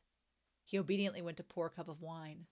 Then Shinshingcho took the jar and poured himself a cup, after which he motioned Lo Binghe to take the other. "Shizun, is this?" Shinshingcho picked up the cup he had poured himself and wound his arm around Lo Binghe's. Lo Binghe's handsome face immediately began to glow with life. His hand shook so much he nearly dropped the cup, and his arm trembled to a frightening degree. With their arms crossed, Shinshingcho nearly spilled the wine in his own cup all over his chest. I thought, Lo Binghe stammered out. "You thought you would definitely be rejected, didn't you?" Shinshingcho said expressionlessly. Lo Binghe nodded, no reply to that. "So you said you didn't want to hear the answer, because you thought you would definitely be rejected." A silence. "I was extremely anxious." Lo Binghe looked straight into Shinshingcho's eyes. "Shizun, that day, you didn't ask me if I truly hadn't imagined such things before. I never really did." "You're allowed to imagine," Shinshingcho said. "There was nothing wrong with fantasizing. Was fantasizing illegal now? Besides, what was the chance that your fantasies could actually be realized?" "When I was young, I thought that no one could want me as a person, or want a person like me," said Lo Binghe. "I never imagined that anyone would be willing to have me." "You're far off the mark." Later on, Lo Binghe continued, "I had Shizun. You were clearly already by my side, but even so, I could never overcome my anxiety. I feel you might leave me at any moment. I didn't know what I should do, and I wanted to become stronger, and I wanted to become better, but I still felt like it wasn't enough. I couldn't stop myself from being afraid." Shinshingcho also looked straight into his eyes. After a while, he stroked Lo Binghe's head and sighed, "Oh, Binghe, I still don't know what I should do." "Then just do what you want to do." 4 hours later, they sat across from each other on the bed, shedding their clothes. Lo Binghe had been terribly stubborn about certain things. He had instantly pulled out 2 sets of bridegroom's robes from who knew where, begging and cajoling Shinshingcho to put them on and go through the full proceedings again with him, to bow to the heavens and the earth, drink the cross-cupped wine, and retreat to the bridal chamber. Shinshingcho found himself thinking, if we put the wedding clothes on, won't we just take them off later? He wanted to laugh, but he let Lo Binghe do as he pleased. He really never thought that Lo Binghe would be the traditional type, constantly dreaming about getting married. At the same time, while it made him want to laugh, he was overcome with affection, and he began to take it seriously as he too got caught up in the mood. Lo Binghe's own red clothes were half off when he started staring at Shinshingcho and lost the ability to move. "Binghe?" said Shinshingcho. "What is it?" "Shizun, you look really good in red," Lo Binghe said in an earnest tone.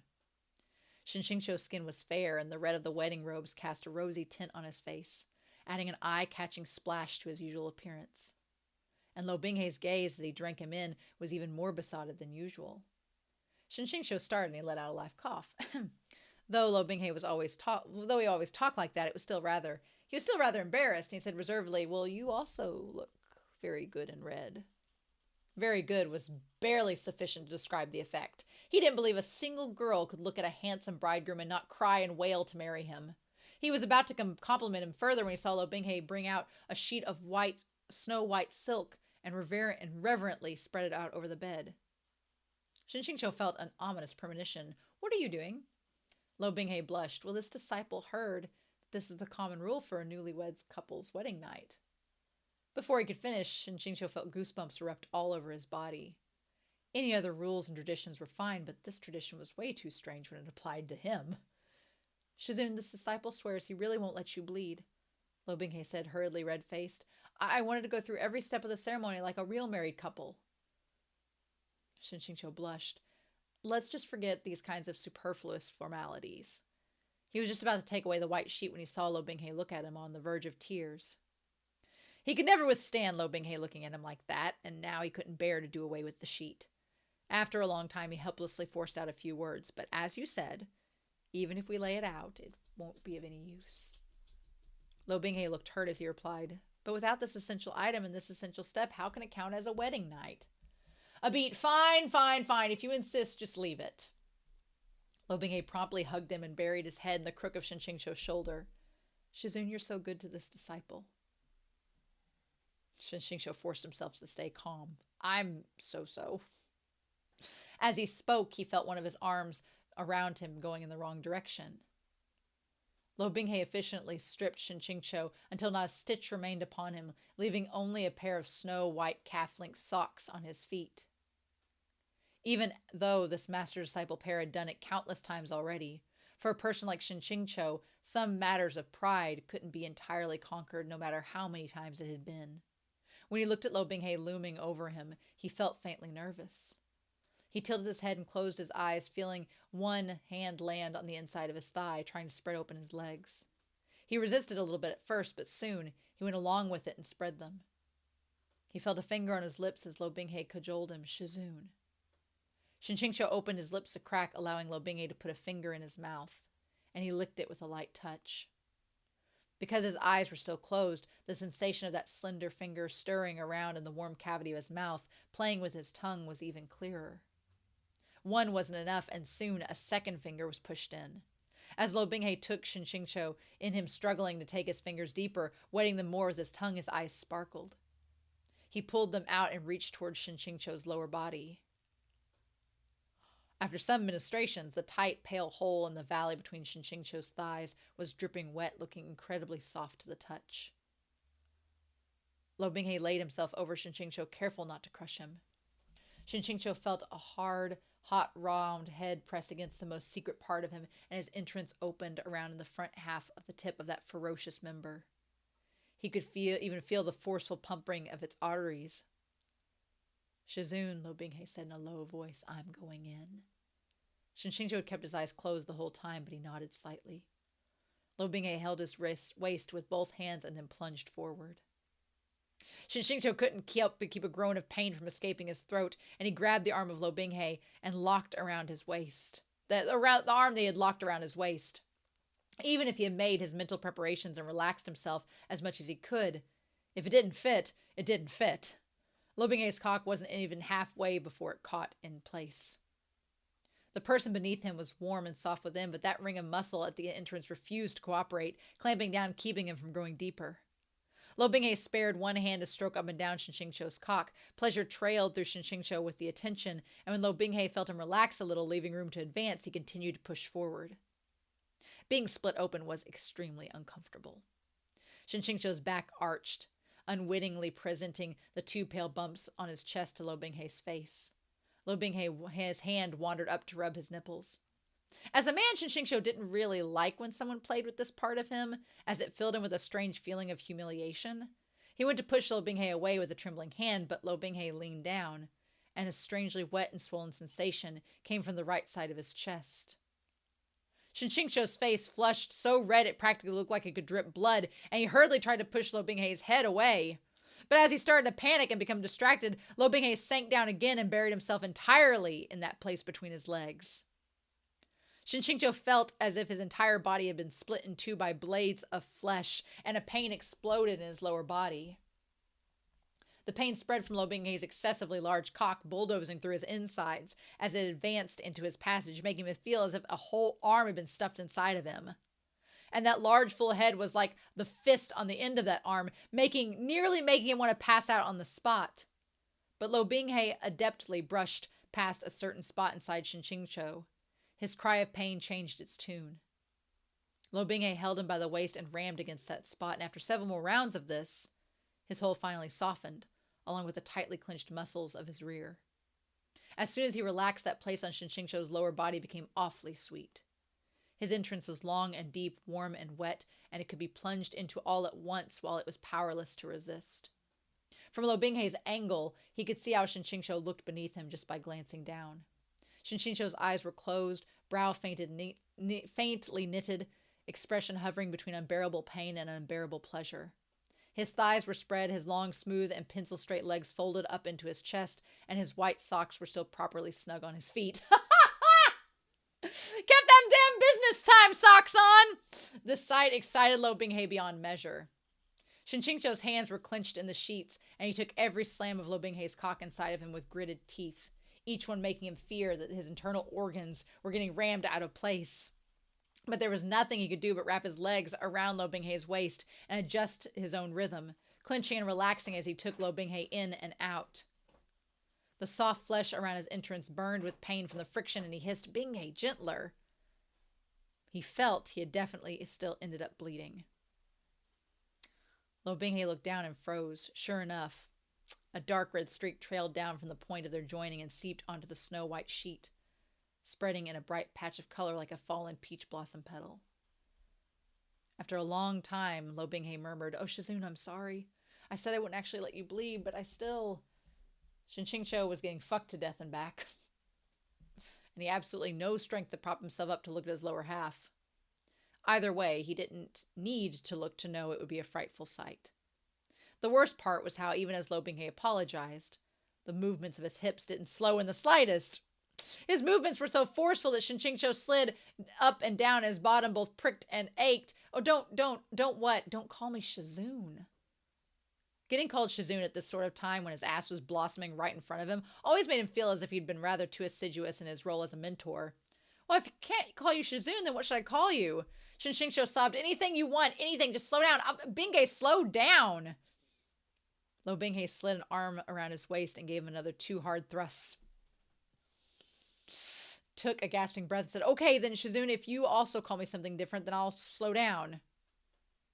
With his waist being lifted, Shinshingcho felt an enormous thing plunge even deeper inside him. "Call you what?" Lo Binghei paused in his movements, still holding him, and said, extremely bashful and reserved, "It's our wedding night, Shizune. You tell me, what should you be calling me?" Silence. "Help me! Ah!" Shinshingcho shook his head frantically. Lo Binghei was still waiting in blissful anticipation. "Oh, Shizune, that's what I want you to call me, okay?" To his disappointment, Shinshingcho clenched his jaw, refusing to open his mouth, even as tears welled in the corner of his eyes. At the sight of his resistance, Lo Binghei's eyes instantly filled with tears. "Oh, Shizune," he said in dismay, "we've already come this far, and why will you still not..." Lo Binghei sounded extremely distressed. Shinshingcho told himself he definitely wouldn't fall for this again. But Lo Binghei's tears were basically some kind of fantastical item that he could summon with a snap, and just like that, they would just begin dripping down. "Just once," said Lo Binghei. If Shizune is unwilling, just do it just this once. I'll remember. I won't push you to do it ever again after day. Is it still no good?" Shinshingcho's face still showered in Lo Binghei's tears as that thing assaulted his insides, leaving him practically unspeakable suffering. When you're like this, how am I supposed to say no? In the end, Shinshingcho decided to concede one more time. But there would absolutely, definitely not be a next one. With difficulty, he sucked in a breath and struggled to say in a quiet voice, "Husband." Lo Binghei's eyes immediately lit up. "Shizune, what did you say?" Shinshingcho repeated, "Husband." The latter half of the word was as quiet as a mosquito's buzz, furtively swallowing as he switched to pleading, "Binghei, would you slow down, would you?" But how could Lo Binghei let him get away with it just like that? "Shizune, a bit louder. I couldn't hear you clearly." In a surge of passion, he got overly excited and his movements became greater as well. After a few hard thrusts, Shinshingcho felt as if his organs were roiling in his stomach, and he finally surrendered. Shinshingcho's hands tugged helplessly at Lo Binghei's hair as he sobbed and cried out, "Husband, husband, I'm begging you, stop. I can't take it anymore. I really can't take it anymore." Before he could finish crying, Lo Binghei picked Shinshingcho up entirely and made him sit in his lap as he plunged to the deepest spot inside of him, one arm under his rear and the other around his waist as he moved him up and down. In bliss, he called out, "Wife." Save me. Ah! As soon as he heard this, Shinshingcho's entire body, including his whole, clenched tight in despair. Well, holy fuck, shut up. Don't call me things at random. But Lo Binghe didn't listen to a single word of his protests. He forced Shinshingcho up and down in his cock as he embraced him. Oh, Shizune, you're the best, he said quietly. I always wanted you to call me that. Can you do it a few more times? A flow of warmth trailed down the back of his neck. Shinshingcho didn't need to look to know that Lo Binghe was sobbing again. Shinshingcho truly had no defenses against him whatsoever. Their limbs intertwined, both of them sticky with hot sweat. Lo Binghe's waist and back shone with moisture, and Shinshingcho couldn't hold on with his legs alone. So he hooked his arms around Lo Binghe's neck to stop himself from sliding down. They drew them even closer until the space between them was practically non-existent, and he left a smattering of passionate kisses on Lo Binghe's face in encouragement. To Lo Binghe, his cooperation was like candy given to a child. His eyes lit up in joy, and his lower body worked with even more force. The solid, ridged, flared head ground back and forth in Shinshingcho's well-tormented hole until he finally surrendered and entirely stopped trying to clench his jaw, letting out a cry of both pain and pleasure. Lo Binghe loved this sound more than anything. He loved every sound Shinshingcho made. Before Shinshingcho's consciousness faded completely, he still heard Lo Binghe whispering in his ears, Shizune, call me that again. When he woke up the next morning, Shinshingcho's first thought was that he wanted to smash himself to death against that extremely well-developed, short-haired beast on Qijing Peak. He swore up and down that he'd lost an entire life's worth of face last night. He absolutely couldn't suffer another moment of embarrassing like that. Lo Binghe lay beside him in high spirits. As soon as he saw Shinshingcho was awake, he swooped in for a kiss. Shinshingcho suspected he hadn't slept at all, and he'd stayed up staring at him the whole night. Pretending to be asleep would be pointless. He wanted to say something, but his throat was so hoarse that he only got a few slurred sounds. With that kiss, Lo Binghe seemed to have gotten everything he wanted. Shizune, get some rest. I'll go make breakfast for you. He was about to get up and get dressed when Shinshingcho mumbled out a few words. What is it? Lo Binghe asked. Shinshingcho's face was already very red, and with Lo Binghe's question, his flush became even more evident. He mumbled, nothing. Lo Binghe wanted to press him on it, but he controlled himself. Then I'll go make breakfast. He carefully covered Shinshingcho back up with the blanket, turning it out of bed, where he picked up the clothes on the ground and slowly put them on. Shinshingcho sat on the bed, the clothes that Lo Binghe had pulled him over and draped over his body, and stared at Lo Binghe's slender and handsome silhouette from behind. He stared at him for a while, and suddenly, as if being possessed, he mumbled, husband. Lo Binghe's body froze. As if this entire person had been nailed to the spot, he turned around extremely slowly. Shizune, what did you just call me? Shinshingcho's tongue tied itself into knots. He wanted to explain, but then there was nothing to explain. This master, I am, As they said, people shouldn't trigger death flags.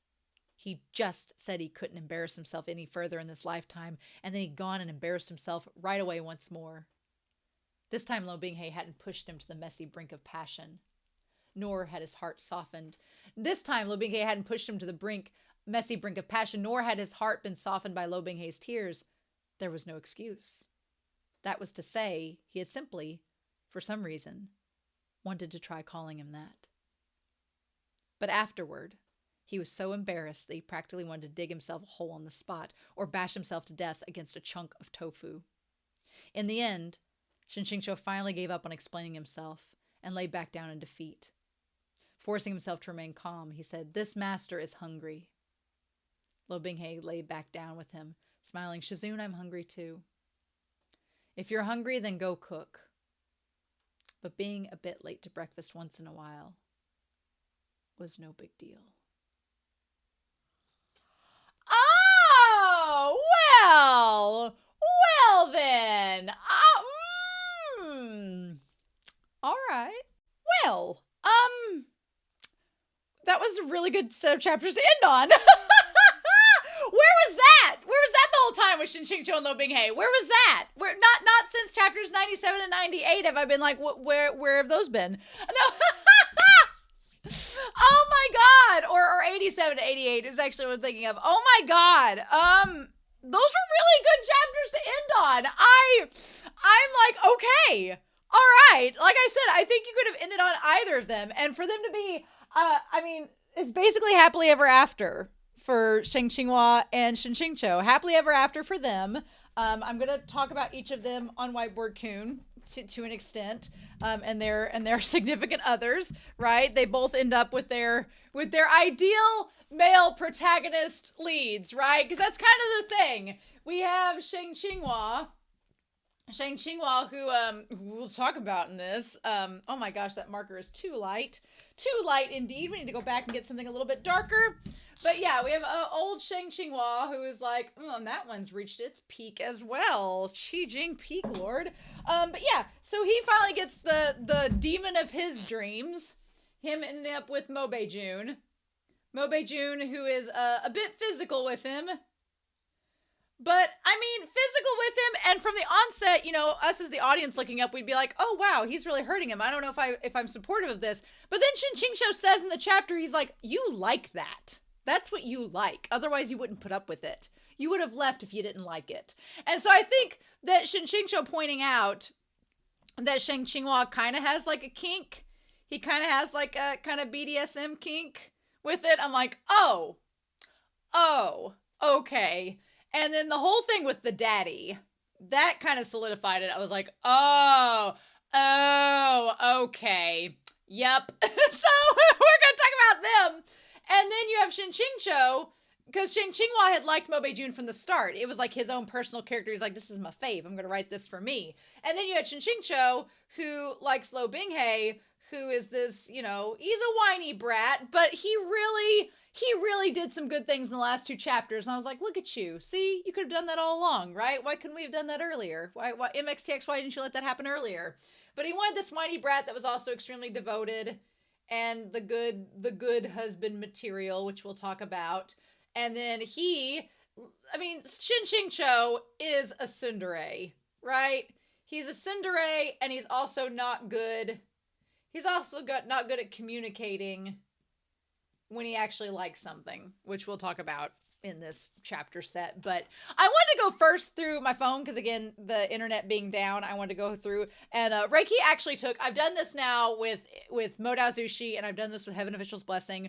But MXTX had answered a series of 40 Q&As. And so I've gone through the answers that relate to those 2 series, but I'd been absent from being able to look at the Scum Villain Self-Saving System answers. So we're going to go ahead and look at those before we dive into the chapters themselves. Oh my gosh, I really like these chapters a lot.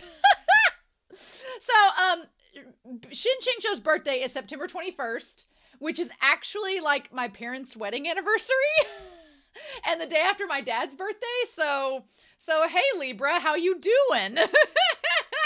Shen Qingqiu being a Libra, he's a fucking Libra. Of course he is. Makes sense. On the cusp of Virgo and Libra, that checks out. That checks out a lot. Also, do you remember the 21st of September? Go look up Earth, Wind, and Fire September, and you'll get a kick out of that. But yeah, it says Lo Binghe prefers to use the immortal binding rope. We saw that. And it says, as for Lo Binghe, it goes without saying, Master Shin, please be more tolerant towards him. Don't feed the trolls, MXTX. Don't feed the trolls. It says here there's a question about, I remember what the first negative score I got. A girl cursed Lo Binghe to die. When a VIP chapter started in Scum Villain Self-Saving System, at the time they argued a lot for this topic. But if you see the argument with that kind of scale, it's not a big deal at all.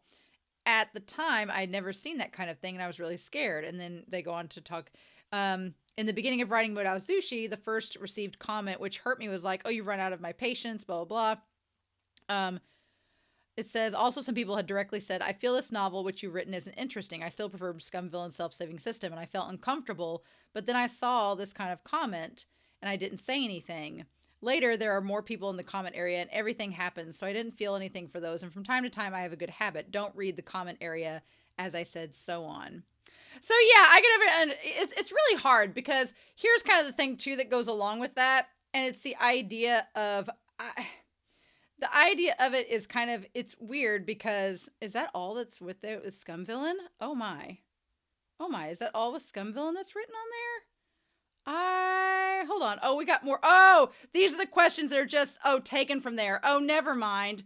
the question of the protagonist. I'll go back and read this a little bit more. I was thinking that there's some stuff that was highlighted, and I thought that was it, but no, that's fine. Anyway, we'll go back to the other questions. But what I was going to say is it's really hard. One thing that I kind of love about MXTX is that when I started out with Modao Zushi, when I finished Modao Zushi, what I was really afraid of was that Heaven Official's Blessing and Scum Villain were going to be exactly like Modao Zushi. Because the last thing that you want to do, because, some authors, their stories kind of like feel the same, and you're like, and the one thing I was afraid of was going into this being like, oh, are these stories going to be exactly like what I just read? Because that will be kind of boring.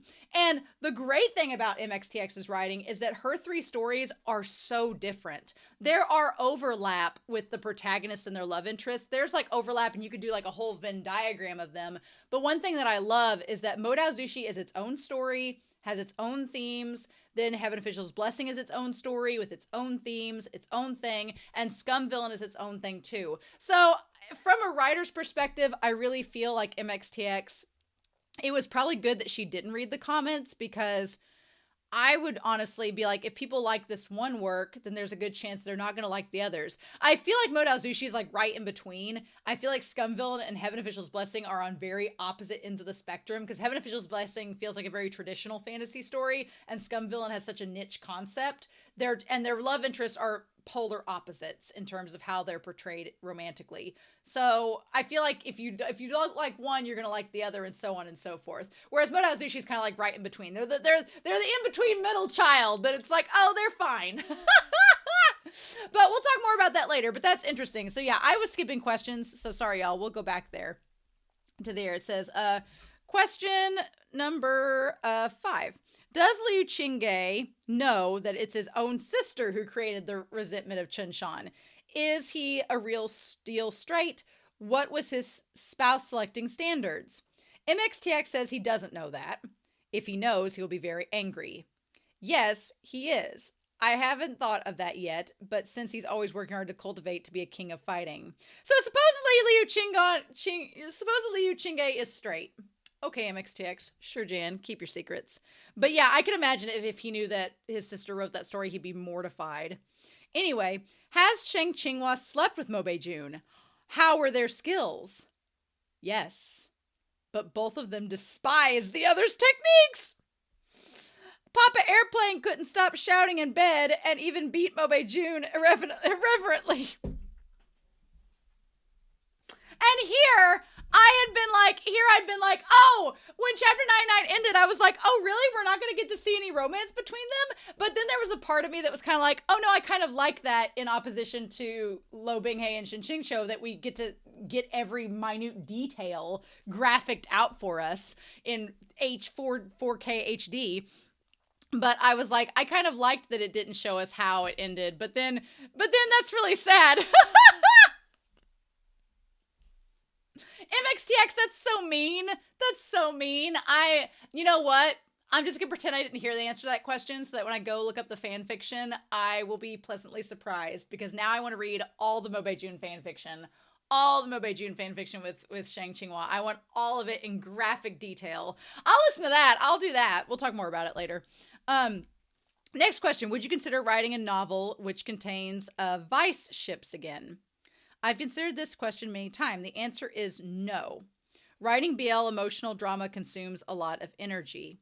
I put all my concentration on the main couple, so if it's not a burlesque comedy, I won't have any spare energy for any others. Actually, I didn't ship Airplane Bro and Mo Beijun and Scum Villain as a couple in the beginning. To be honest, Airplane Bro really didn't have as many appearances and parts at first. He was supposed to be a minor role temporarily. But because the original outline of Scum Villain was quite casual, while I was writing, I suddenly realized that, he seems to be a little cute. And also this novel was created for shits and giggles, so it didn't matter whether they are a couple or not. They're just an accidental exception, and I won't make this exception again. Oh, wow. Just come out and say this story was for shits and giggles. I can accept multiple ships when I read other people's works, but I don't like to write it myself.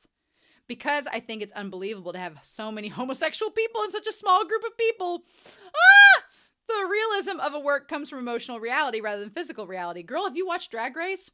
I forgot where this sentence comes from. As an author, the world in my mind is a real world for me. I can convince myself that it's full of cultivators and ghosts in a real world, but I can't convince myself that a world of homosexual onlys is a real world. Girl, you should, get on Twitter. Okay. I feel like you're limiting yourself, MXTX. I feel like you can open up and have multiple couples. It's perfectly fine.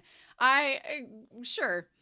I saw a person before questioning that. Even if it's not love, there's still a lot of complicated emotions between people, and those are touching too. When these feelings are always attributed to love, it's kind of ambiguous. That's right. Often designing motivation for conflicts are not solely based on love, so there'll be more room for interpretation. For me, this degree has made me feel that it's okay. It's okay. It's good enough to write, emotionally honest, the story can be set up, and the conflict is intense enough. Without love, people can do things from a dialectical and logical point of view. However, when it comes to love, the way people think about things will become a little twisted. People may be more concerned with points which are unimportant, like who should say sorry, who paid more, and who doesn't deserve the love, or who is the bastard and the unprincipled person. These things are not what I intend to tell in my stories, so it's a little disappointing. But as long as the main couple stays unbreakable and irreversible, I don't mind any other couples. I often enjoy shipping couples when I enjoy other regular stories. Having fun when reading is the only thing that matters. Ship any couples you like, as long as you don't break or reverse the main couple. Damn! Serious! But do not take things too seriously, especially don't go wild with something. I don't know what happened on Earth. There are actually some people who go wild crazy to an extreme about their imaginary vice ship and start to harbor resentment against me because I didn't approve of their love as the author. For such issues, I'm speechless and powerless. So this is my warning to everyone. Just read the story for fun. Please be cautious with some people like, whatever. Do not let them lead you to a deflected path and slip into the dark side. Oh, an MXTX hater. She is a crazy fan of Zhu Yang and once made rumors against MXTX. Interesting. Okay. Well, yeah. But I was like, I do feel like MXTX should know that people do take her ship seriously as much as she does, but that's fine. But yeah. Anyway, says the next question. This is about Heaven Official's Blessing, which you'd already read, but it covered the name of a character in Scum Villain. So what do you think of the argument about the plot structure when you're writing Heaven Official's Blessing? Oh, so they go along with that and then say, in Xinjiang, as long as it's not cute and sweet novel with a happy ending, the comment areas are mostly not peaceful. From now on, I still remember the first negative score I got, which is a girl that cursed Lo Binghe to die. Oh, interesting. Okay. All right. So, and then they go on talking about that. Okay. Is there any other questions that were on here? Okay. I don't like people arguing in the comment area. If people argue, then other people may say, this author's fan is so terrible, they don't allow anyone to say such bad things. Then it'll develop into that fan is crazy, or the author is self-centered and arrogant. No matter what, the author is always responsible for the mistake. I'm very passive, and I always suffer the losses. So, I'm asking you sincerely to ignore this kind of comment. It's okay to let it sink naturally. Otherwise, everyone will be disturbed and influenced to read the novel with and keep arguing longer. Okay. And don't guess the author's thoughts casually, because the majority is wrong. Okay. And so I guess that's about it. Interesting. I think most of this kind of applies to Heaven Official's Blessing in that. Okay. And then they talk about the comments and things like that with it. Okay. Well, good to know. Good to know these things, especially as we talk. There are only two pictures that are in these chapters, which they're both really good pictures. The one that's my favorite is of Shin Qingqiu getting proposed to by Lo Binghe. That's a really good picture. And Lo Binghe being so concerned and so wanting Shin Qingqiu to say yes to him. And then the other picture, if I can find it, is, of course, Shang Qinghua using the fire to confuse Zhang Jun, whatever his name is, Ling Guangjun, what a tongue twister of a name, to confuse him and convince him to leave Mo Beijun alone. All right, fair enough. We'll definitely, the back, yes! The collection of short stories to pick up days after Scum Villain's finale and follows the cast's relations and adventures to their past and futures. The first trial, a glimpse into another world where Lo Binghe was never saved by his beloved teacher, unless he can claim this world's Shin Qingqiu for himself. Other tales recount the riotous history of Shang Qinghua and Mo Beijun. Oh, they do. The bittersweet romance of Lo Binghei's parents and the untold tragedy of the original Scum Villain himself. Nice. And then, oh, we see Liu Mingyan, you saucy minx, writing the book Regret of Chun Shan. And then we see Lo Binghei, and then we see Shin Ching-cho. Nice. Okay. Fitting that it's the two of them with her as the author of the smut on there. Okay, we'll get all to all the goodies here in a little bit, in the cards here in a little bit, but I want to go through this. So chapter 99. What a great chapter. What a great chapter. So we find out that Mo Beijun's uncle, of course, like Scar and Mufasa, he's decided that he, you know, life's not fair. You mean I would have been king. I kept thinking of Scar from The Lion King the entire time this chapter was going on, and I kept thinking of Mo Beijun as Simba, and just that was where my mind was the entire time throughout this. Mo Beijun, I feel like Mo Beijun to me gets kind of a little bit of a pass because he's full on demon, and also very similarly to Lo Binghei and to Shinju in a way, we see how he was influenced by being kind of like tormented as a kid by humans, so he has a very natural, unpleasant view of humans. And to Mo Beijun's credit, Shang Qinghua is a cowardly little bastard. He is! Shang Qinghua, I love him to death. I love him to death. His perspective is hilarious, but he is a little rat bastard. He is unapologetic about how slimy he is. And you're just like, Shang Qinghua, what are you doing? And he just doesn't care. And it's just, but again, at the end of the day, Shang Qinghua loves Mo Beijun. He loves him and he's not going to leave him, even though the story is like, do you want to leave? And after last week's chapter said, it's like, well, he has nothing at home. He could go back to being an author over there, being tormented and despised and living in an apartment where he's barely surviving and he doesn't keep in contact with his family, which sounds like a terrible existence. Or he could be in this world of magic where his literal roommate slash bodyguard slash boyfriend is a like Greek god sculptured man with a giant ice penis. I can't imagine which I'd pick. And at first I felt bad for him when he was talking about getting beat up, but again, like Shin Ching-cho, Shang Qinghua is kind of a shitty, unreliable narrator, because when we finally see it from Shin Ching-cho's perspective, he's like, oh, he tousles you around, but he doesn't really hurt you, and you kind of like it, so what are you complaining about? And it's like, oh, and then the whole daddy thing happens, and you're like, oh, so amazing. But yeah, so in the original work, we find out that while Mo Beijun is inheriting his father's abilities, his martial attributes, that the original Lo Binghei was there and it was able to go down without a hitch.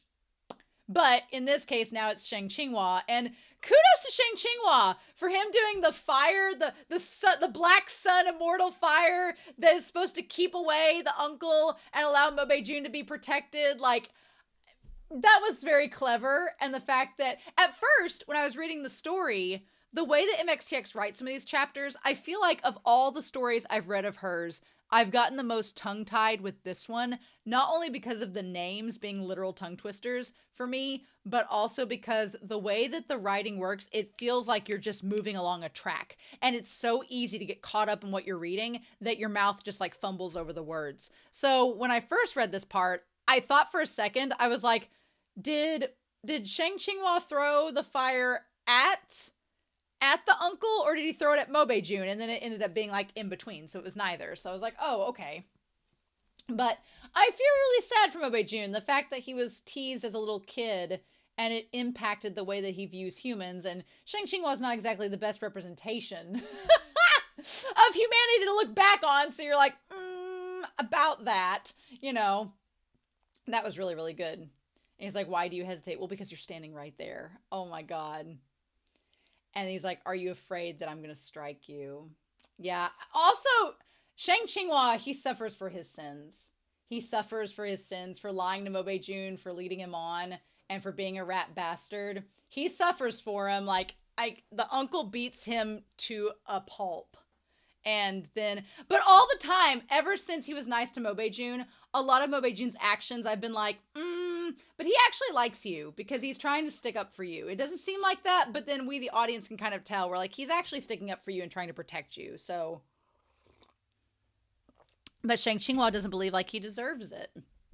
And so when he finally, when Mobei-jun convinces the uncle that he makes the uncle think that he's absorbed all the powers when he actually hasn't, and he leaves, that's when Shang Qinghua is like, you know, he has his moment and he's like, well, I'm actually going to give you a piece of my mind and let you know what I think.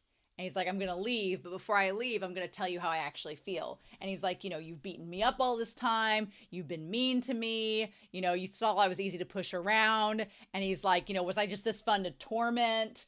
And Mobei-jun's just sitting there like taking all of it. And at first you're like, okay, Shang Qinghua is going to explain he's going to unburden himself, and right before he leaves to go back to the real world, he's going to tell Mobei-jun how he feels, and it's this moment of, like, communication between the main couple that you wait for the entire time in the story. You're like, oh, they're finally going to communicate and lay all their grievances out, and Mobei-jun's going to finally see Shang Qinghua's perspective. But then it takes a turn. And I wasn't ready for that turn. I was reading it and my brain was catching up to my mouth and I was being like, wait a minute, did he just say call me daddy? I was like, hold on, what? And so yeah, he's like, what are you looking at? You gonna argue with that? I'm your dad. Call me daddy. I'm indulging you. Try it with someone else. Binghe would beat you to death and the original flavor Xing Qingqiu would shade you to death. I was like, oh my God. Also, the fact that Shang Qinghua calls Lo Binghe his son is beyond rat bastard creepy. And if Shin Qingqiu knew he was saying that, he would beat him to a pulp, for the record. But the moment he told Mobei-jun to call him daddy, I was like, oh, we're going there. Oh, okay. You know what? Even though MXTX says that their first time was terrible and that they were both horribly incompatible, we've seen how far Shin Qingqiu and Lo Binghe have come. Literally. I'm sure that Shang Qinghua and Mobei-jun will get there. I'm sure with a lot of practice, they will get there, right? And he's like, I'm not an actual dog. And then Mobei-jun's like, do you want to die? And he's like, no. He's like, come at me. And I love that he was going to strike Mobei-jun, but he can't do it. Instead, he just like pinches his cheeks and he can't beat his face because at the end of the day, he still loves him and he can't bring himself to hurt him. And it's like, okay. All right. And in some ways, Shang Qinghua, his whininess reminds me of Lo Binghe in some ways. And in other ways, his kind of like, he's not a tsundere, but some of his actions remind me of Shin Qingqiu as well. So I think that it's funny that we have this overlap between Mobei-jun and Lo Binghe and Shang Qinghua and Shang Qinghua and Shin Qingqiu. I think that the overlap is really fun.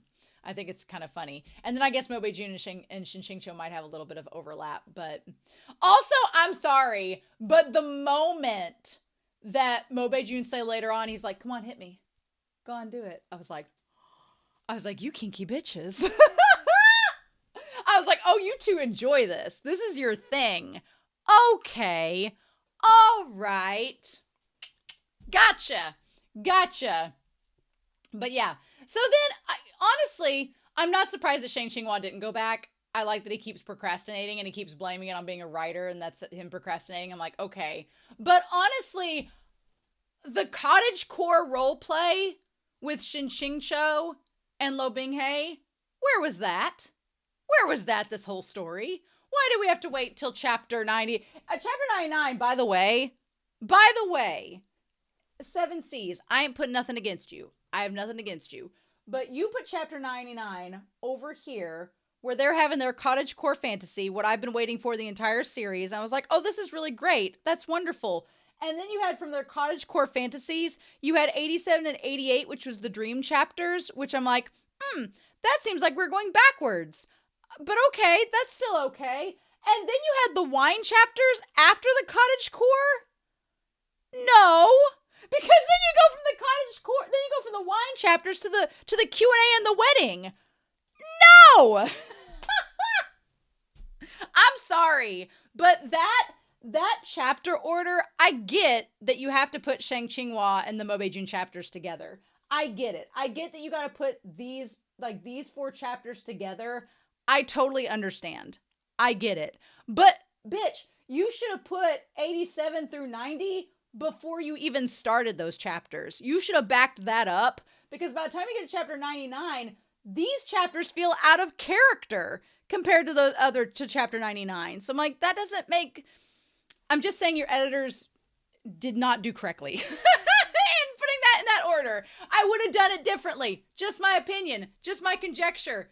Not slandering anybody. Just saying, if it had been me, I would have moved chapters 87 through 90 up to like around 91 or 92. Or, you know, would have put it in the order it started out with from MXTX from the start. Just saying. That's where I would have gone with it, but you do you. But I'm glad I read it in the order that MXTX wrote it, because ending on this note was much better. I was like, okay. I'm glad I had enough space between 89 and 90 and 99 and 100. I needed those 10 chapters of space in between to get back to this. I'm glad MXTX wrote it that way, to be honest. But yeah. This cottagecore role play, I'm all here for it. The idea of Lo Binghe kneading the dough. I love the fact that when he's kneading the dough, he's kind of doing it angrily. Like, I hate the fact that Shang Qinghua is here ruining our dinner. And Shang Qinghua's like, what did I do? I'm like, oh my God. And so then I love that Shin Qingqiu also holds nothing back. Shin Qingqiu's like, you made this world. You did all of this. Why are you complaining? This is all your business. But yeah, I love it. And then he's like, well, I love that Shang Qinghua asks for a second cup to have his own drink. And Shin Qingqiu's like, well, there's only 2 cups. So, you know, you either take mine or you take Lo Binghe's. And he's like, never mind. I won't have any. I will say this. Lo Binghe saving him a little bit of noodles was a big step forward in Lo Binghe's direction. A big step forward for him. Good for him. It reminded me a lot of Hua Chong in that moment. I was like, good for you, Lo Binghe. That was a good thing for you to do. And then I love Shin Qingqiu basically says, like, you're kind of shameless. So he's like, why are you worried about dignity with Mobae-jun? He's like, you're kind of a shameless bastard. Why do you care? He's like, okay. And then he's like, well, you know, Cucumber Bro, you know, would it be best for me to return to the modern world? And Shin Qingqiu's like, why would you? He's like, you know, he's like, you can't even see the crux of your own problems anymore. He's like, you're just waiting for him to apologize and scoop you back up and to lightly beat you 3 times a day. And Shin Qingqiu kind of hits the nail on the head. He's like, honestly, he's like, you keep saying you're going to return to the real world, but if you really wanted to, you would have already done it. He's like, you're just waiting around for Mobae-jun to come and apologize to you and you to live out this fantasy, and then he's going to go spank you over the edge of the bed and you're going to like it. And it's like, oh, yeah, probably. And that's exactly what ends up happening. Also, I absolutely love the fact that Shang Qinghua was not going to stick around to listen to the 2 of them have sex. He was like, nope, absolutely not. Not going to eavesdrop. That would not be good. Also, Lo Binghe would hate me, so I'm going to just leave right now. Love it. Also, I love that in some way, Shang Qinghua is kind of being an MXTX surrogate in this scene, because he's like, well, I'm clearly the author. I'm the divine creator. You know, be a bit better to me. Love your authors. Protecting authors is your responsibility. And I'm like, oh my God. So then he finds the frozen puddle. And I thought it was going to be Mobae-jun, but it's the uncle. But then the uncle ends up getting tossed over the side from Mobae-jun, of course. Every time Shang Qinghua just is so pitiful and just like begs for his life, it is the funniest thing in the world. It is hilarious. And I felt bad for him because he got like an ice bullet through his leg. Thank goodness Mobae-jun went and got him the cart, which was such a great callback to the beginning of their relationship. Oh my God. And then I love that Mobae-jun's like, you are not running away. And he's like, do not cover your face.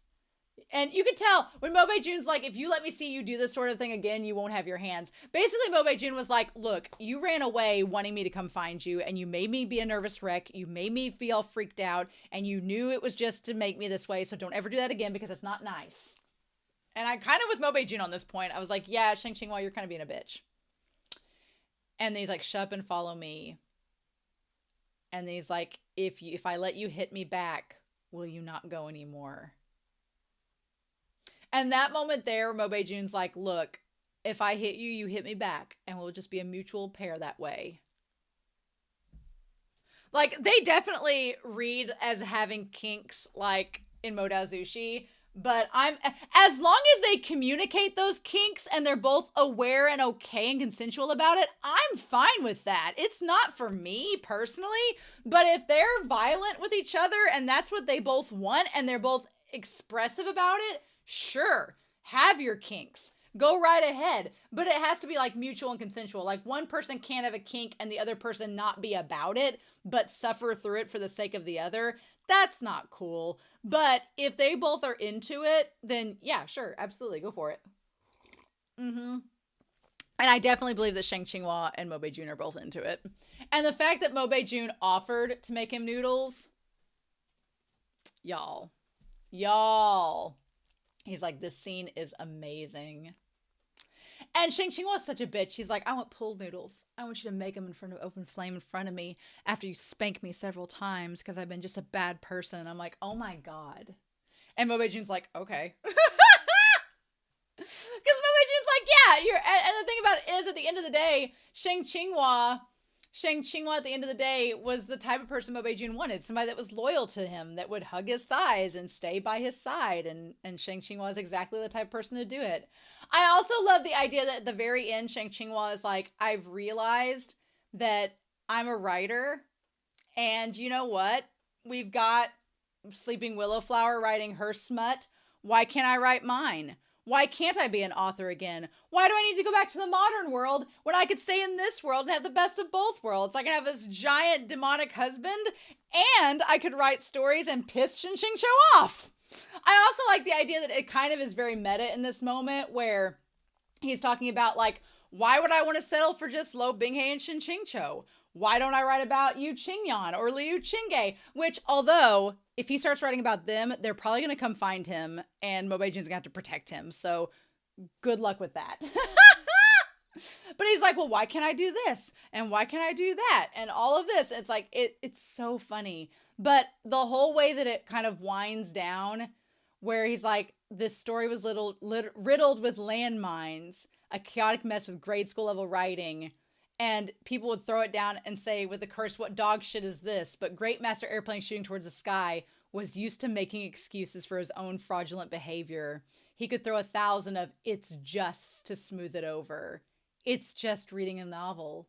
It's like living your life. Just have a good time. Why take it so seriously? It's just a silly novel for fun. Don't set your expectations so high. It's just a brainless read. It was just that he really very much liked this story that he'd written. And see, that to me, I thought you could have ended it right there and then.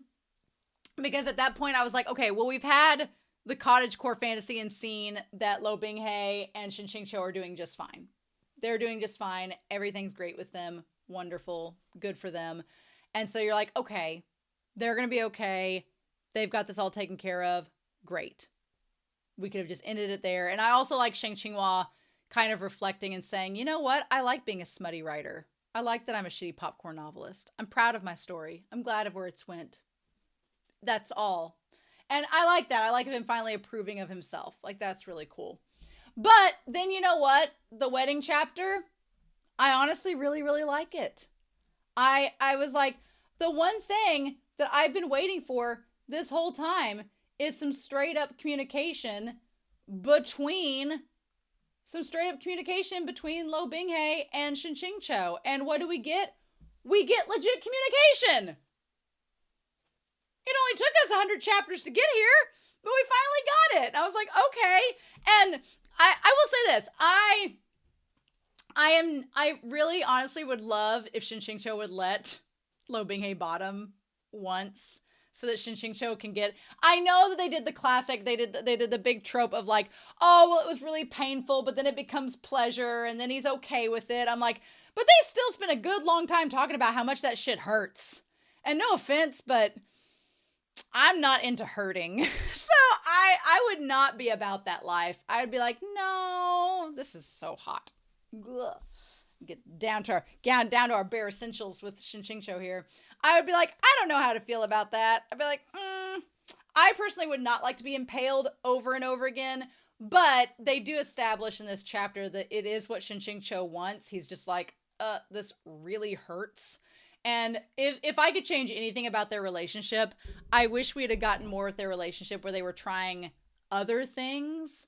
Like, I would love for Shin Cho to get some pleasure out of sexual encounters that don't involve him being impaled. like you all can do, like, just give each other hand jobs or like do other things. There's a lot you can do. There's some kinkery you can do that don't involve getting split in half. That sounds painful. And he finally just gets, you know, over it. And I will say the other thing is that even when Shin Cho is like, please be gentler, please stop, Lo Bing-hae still doesn't really listen to him. But here the way that Shin Cho is kind of accepting of it and kind of is okay with it, it works. Also, the proposal was super cute. The proposal and how Lo Bing-hae wanted them to be married, and he was like, well, but this is kind of what I've always wanted, I don't know. And how he was really shy and timid, like, that was really cute. I liked that. I liked Shin Cho being like, okay, you know, I don't know, I'm kind of embarrassed, but it's nice. I'm glad that Shin Cho didn't shut him down, and I'm glad that they went through the whole ceremony. I'm hoping that in some of this extra material we have to look at that we get to see Shin Cho and Lo Bing-hae in the wedding robes. I hope we get to see that. Do we get to see that in the book? Was that? Oh, it was! Yes! Aha! It was them in the wedding robes. I was like, was it about to spoil something? But yeah, it is them in the wedding robes. Yes! Yay! Awesome. Mm-hmm.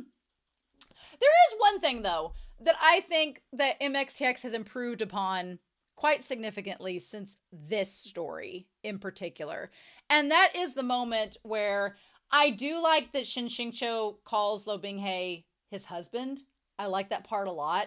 And I like that he does it naturally. And it makes them seem less like mentor and student and more like spouse. It makes them seem more on equal terms, right? The part about Lo Bing-hae calling Shin Cho wife, though, Shin Cho seems okay with it. He seems fine with it.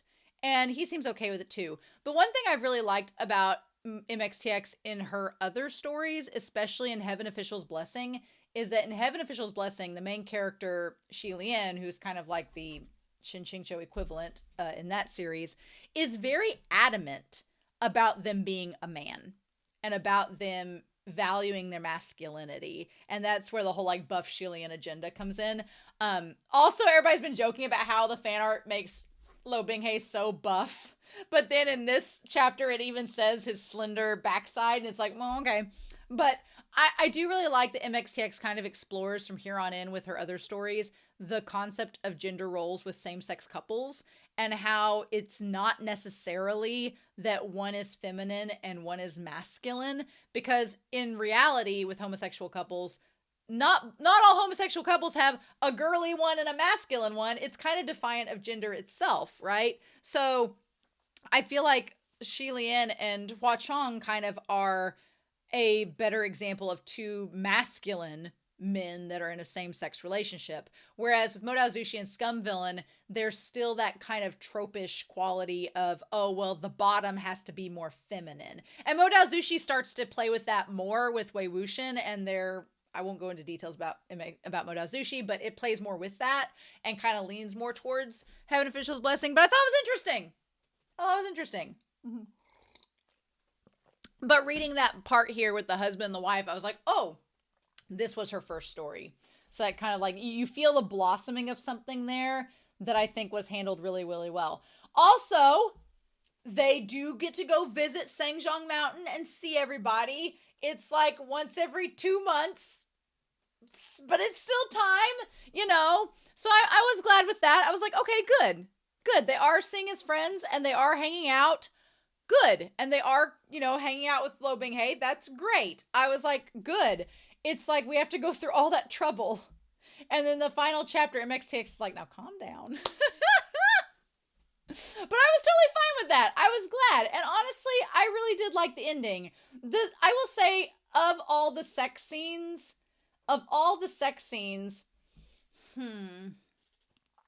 If I had to, now that I've read the whole thing, it's very weird because I almost want to lump Shang Qinghua and Mobe Jun into the three main couples. Is that weird? I almost want to lump them together in there. But then I also want to do like Yu Qingyan and Shinju. I can see where MXTX is like Scum Villain's the only one where there's going to be these multiple ships. There are ships in the other series, but this one, they're very prolific. So I'd say if we're going to narrow down here and we talk about sexy times, if we talk about sexy times, if we talk about the extras, if we talk about the main couple together, and we talk about the main story and then the concept. So we've got 5 categories here of which ones, if we're going to rank them. And if I'm going to rank them, I'm going to put up here, let's say we have Scum Villain, we have Modao Zushi, and we have Heaven Official's Blessing or TCGF. And we're going to rank them 1, 2, and 3. We'll do that. Let's do that since we're through with the story now. As far as sexy times, it's so hard. It's really weird. I would say in how they are written, I would put Modao Zushi first. I like it the most in how they're written. Some of it's not my cup of tea, but I think in terms of the romance, I like the way that MXTX writes the romance between the main characters in that story. Here's the problem. Heaven Official's Blessing and Scum Villain are as apple and oranges as you can get. And that is without spoiling anything, but they are as apple and orange as you can get. So it really comes down to preference. I don't think Vi's wrong. For me, the way that, how do I explain this? The way that the sexy times between Lo Binghe and Shin Qingqiu are written, they're not meant to be romantic. They're more meant as parody. Obviously, the last chapter, chapter 100's romance was the best written of them. But I think if I was going to go back, and it's so hard not to spoil Heaven Official's Blessing, but all I will say is there's definitely a lot more with Scum Villain and Modao Zushi than Heaven Official's Blessing in terms of explicit. But I would probably put Heaven Official's Blessing as like a 2.5 and Scum Villain Self-Saving System as a 2.5. I definitely prefer Modao Zushi's the most. I like their sexy times the most. But I think that there's parts of both that are, this is definitely more smutty, but this is definitely more romantic, but not as much as the smutty. So it's hard. No, I'm going to put it third. The more I talk about it, I'm more like, I like fluff and I like healthy, sensual romance. And since I'm kind of on the ace spectrum, I don't need to graphically know about the arteries in a penis that's going into a body. I read that line where Shin Qingqiu was feeling the arteries of penis. And I was like, ew. Like, I don't want to read that. I don't know. I'm reading a manhwa series right now called Takeoff, and it's really good. I've read it for years. I've been following the author for years on Patreon. They're like one of the only patrons I follow, and I love the main characters of that series, and I love their story. But I will be honest, every time I see the main character's penis, I'm like, the fudge. I'm like, it's so huge, and it's like Lo Binghe's. It's so huge, and you can see veins on it. I'm like, oh no, that's not attractive to me at all. So yeah, that's why I gotta do it. Now, as far as the extras though, I'm gonna be real with you all. Despite me absolutely loathing chapters 89 and 90, despite me loathing chapter 89 with every fiber of my being, I would say Scum Villain has my favorite extras. I really do. Modao Zushi has my second favorite extras, and honestly, we're going to talk about this a little bit further, but Heaven Official's Blessing is my least favorite extras, but we're going to talk about it a little bit more in detail as to why that is. So, but Scum Villain, best set of extras. The Shang Qinghua chapters, that the airplanes encounter is my favorite extra, the fortuitous encounter. If we were to rank the extras in terms of ranking them, I would say that airplanes fortuitous encounters is my number 1. For sure. Definitely. I would say the Happily Ever After chapters, chapter 100 is my second favorite. I would say that the Shinju backstory is my third. And then I would say the Q&A, I would say Q&A, I would tie up here with the Dream and Lobinghe as a kid. So I would say that they would be 4. Zhu Xilong would be 5. And then Liu Qingge would be 6. Well, I would say Zhu Xilong would be 6. Liu Qingge would probably be 4th or 5th, depending. And then I would say 7 would be the multiverse, and then the last would be the wine and the rope one. Those 2 I'm not fans of. But I would say as a whole, I like the extras in Scum Villain the most. Here's the thing. Where it is interesting is that concept-wise, I think as far as a concept, I like Scum Villain the most. I like Heaven Official's Blessing the 2nd and Modao Zushi the 3rd. As far as concepts, just concepts about overall themes without spoiling anything. Going in, I think the concepts, I was most intrigued about this one. And Heaven Official's Blessing, definitely intrigued by. But these are really close. I don't put a lot of salt into this. They're all 3 really good. I'm splitting hairs. I really like Modao Zushi a lot. But I would say that they're really good. I'm splitting hairs. But then when it comes to the main story, though, this is my thing. Main story, I would probably put Heaven Official's Blessing first, Modao Zushi 2nd, and Scum Villain 3rd. And this was kind of my thing.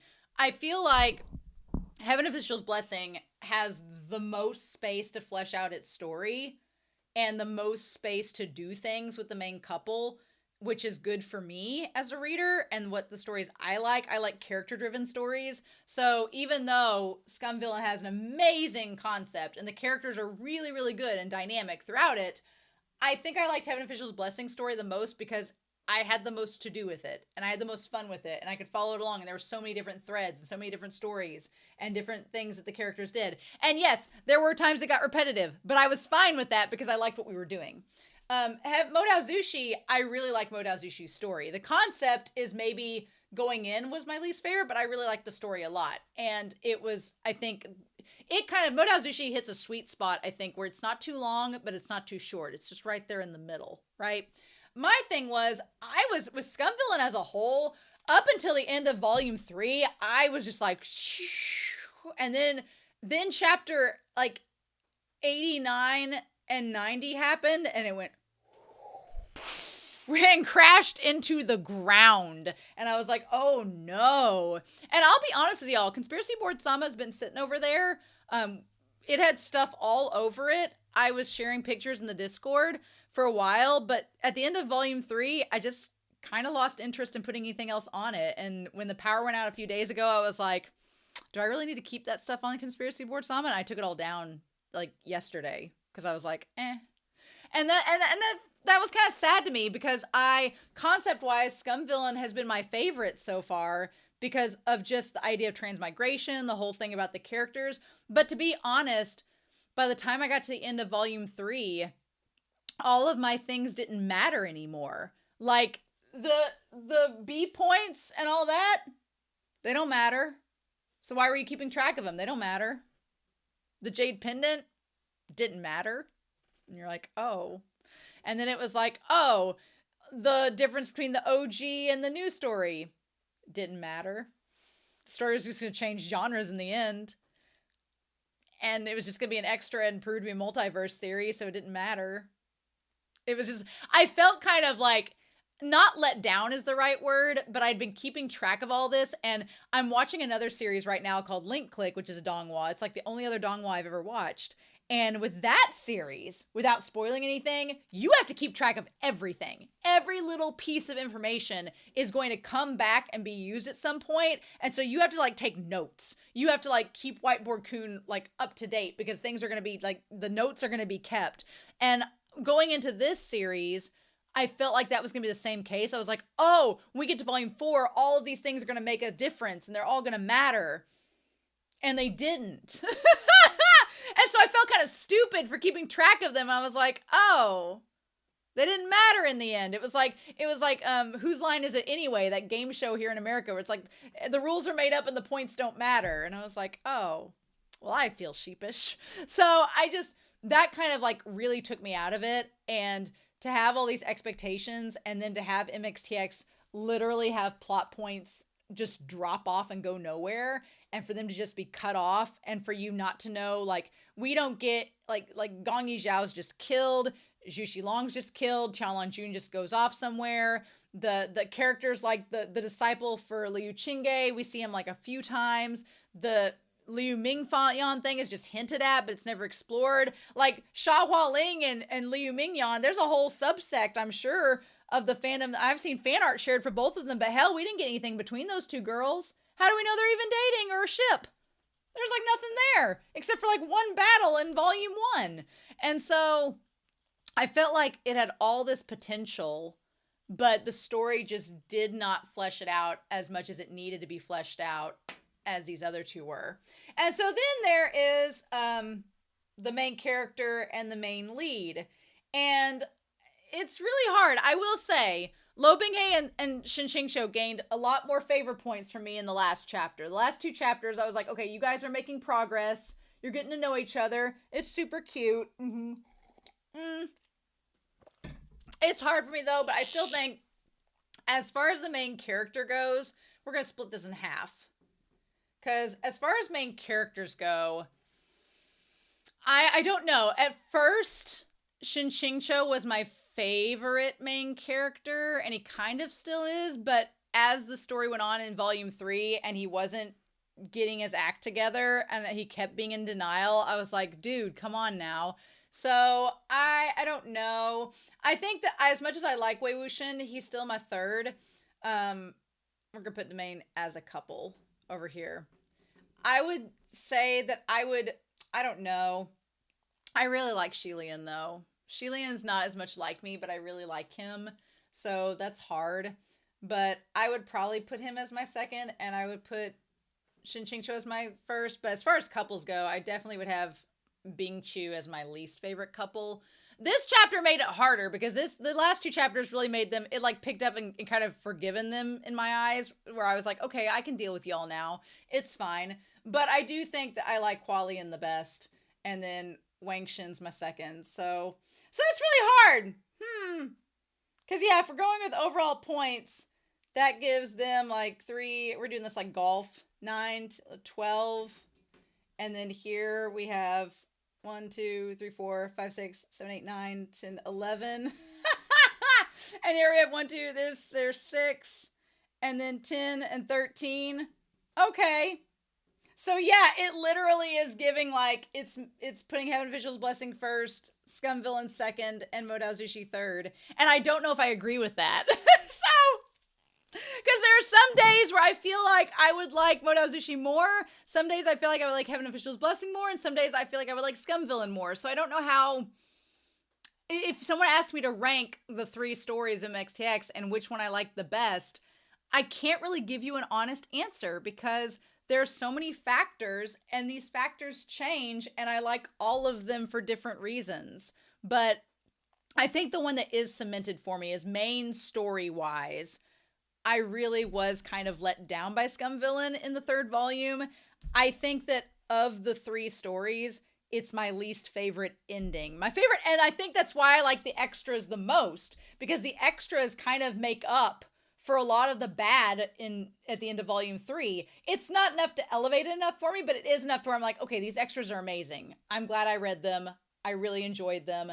I just feel like this is her worst ending of a main story. I feel like the other 2 are a lot stronger. I feel like she learned a lot after writing Scum Villain on how to end a 3rd act. Because I think the 3rd act of the other 2 are better. And they get better as she goes. Which has me really excited for her 4th story whenever it comes out to see what it is. Which would be kind of cool. But I love the extras. Like, these extras are the best. But again, like I said, because I like Heaven Official's Blessing's main story so much, I feel like the extras don't have to, they're kind of superfluous at this point. This ending was so good. These are just there. They're fine. I have nothing against them. I love them. But I like these other 2 more. And again, subjective. Also, I'm crossing hairs. Like, all 3 of these stories are really good. And I'm not, like, choosing a loyalty over one or the other. I think they're all good. They're just tiny little differences that if you had to put me on the spot and say, what's your favorite? Then here it is. But yeah. As far as chapter 100 goes, I am glad that the 2 of them ended up together.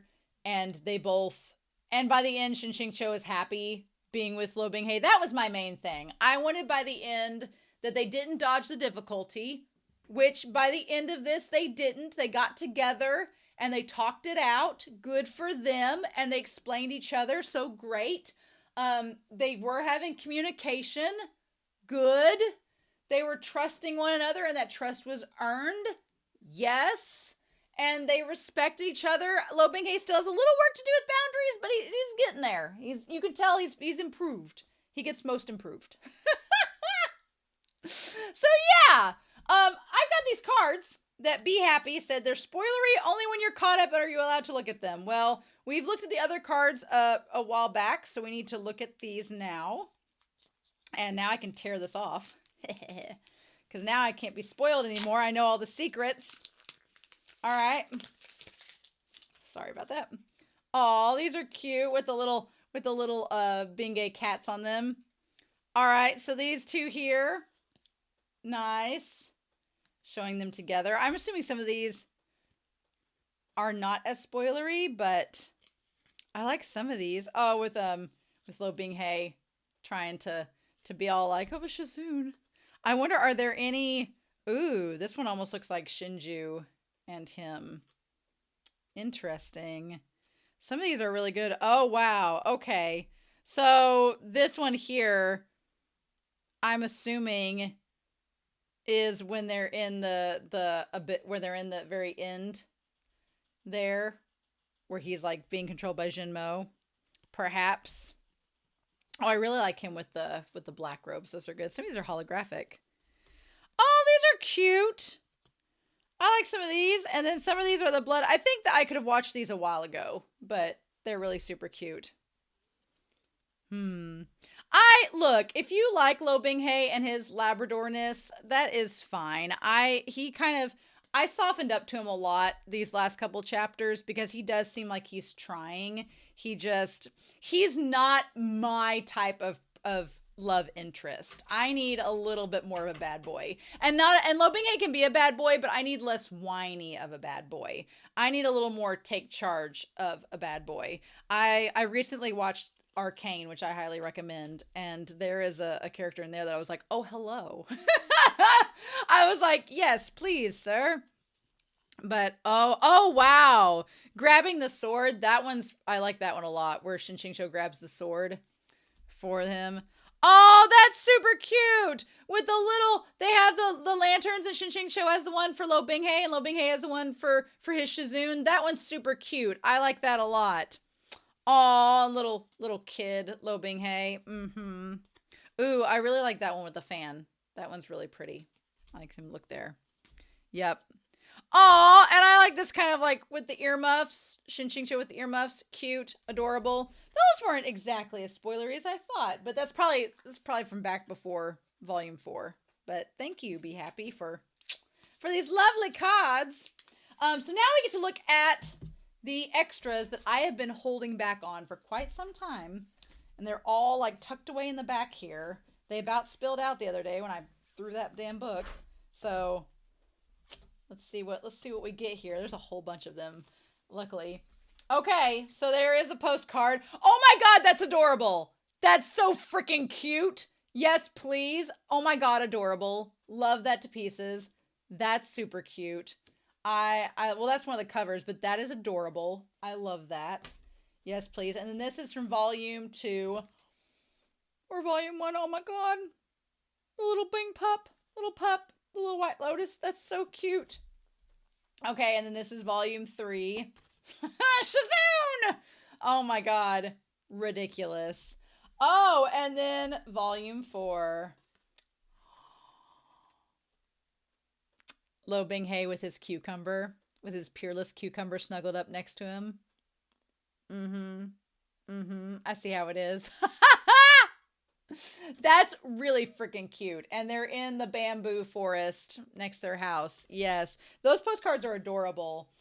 Okay. So we have the stickers that are Lo Binghae and his Shazoon.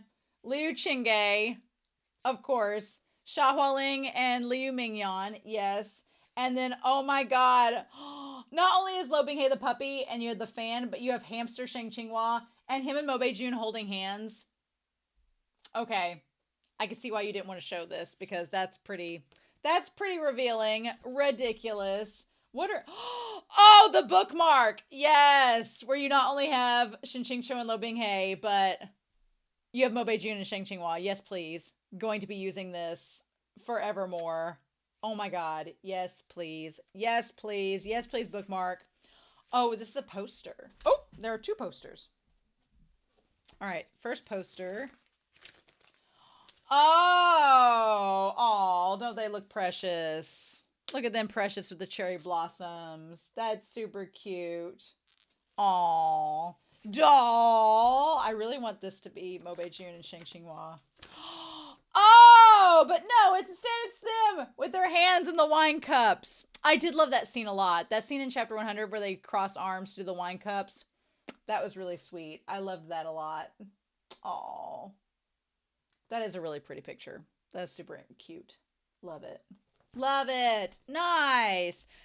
Nice. I definitely am going to be using that Mo Beijun bookmark and the sticker with the 2 of them for sure. Aw. I think that's all of our extras. I believe so. Man, I was going to say this earlier, but it does feel... I didn't feel sad when Murao Zushi ended because I was like, I felt satisfied and full. And I didn't feel sad with Heaven Official's Blessing because I know there's still more of it to come. But I do kind of feel sad about Scum Villain. I'm not going to lie. And I feel kind of sad not only because it didn't end on a way that I'd hoped it would end, even though I've really enjoyed the extras. But unless they finish the Donghua and do that, I don't know what else we're going to get from Scum Villain. And that's really sad. I definitely feel the audience's anger at there not being more with this story, because I definitely think there deserves to be more. And so I feel for you all not having extra to go off of. So y'all have my sympathies, but I really love Shin Qingqiu just kind of like collapsing on the bed at the end of chapter 100 and being like, you know what, just I'm hungry, make me breakfast. And Lo Binghe being like, well, we could have breakfast, but first. And he's like, okay. So I wish we'd gotten more of that throughout the entire story is my only thing. I wish we would have gotten more from these 2 being lovey-dovey and having those moments throughout the series. That would have elevated this story so much for me, rather than just getting that like 2 chapters of their cottagecore roleplay and having their happy times, which I get that wasn't the point. I get it. But as people in the comments, a lot of people are like, well, you have to understand. And I've always been like, no, I do understand, but understanding doesn't mean that you like it. Understanding doesn't mean that it's correct. That's not how opinions work. And so I was like, I understand the reason why MXTX did this as a parody. I get why she did that. I get why there wasn't romance. I just wish there was more of it. That's just a personal preference. So I am glad that there is fan fiction to go to. Trust and believe, when I'm done recording this video tonight, Mo Beijun and Shang Qinghua fan fiction will be the first thing to be looked for. That's because I was expecting the whole sex scene to happen in this. I was expecting a kiss, something, but no! MXTX is like, oh, well. I was like, how dare you? But here's the rub of it, y'all.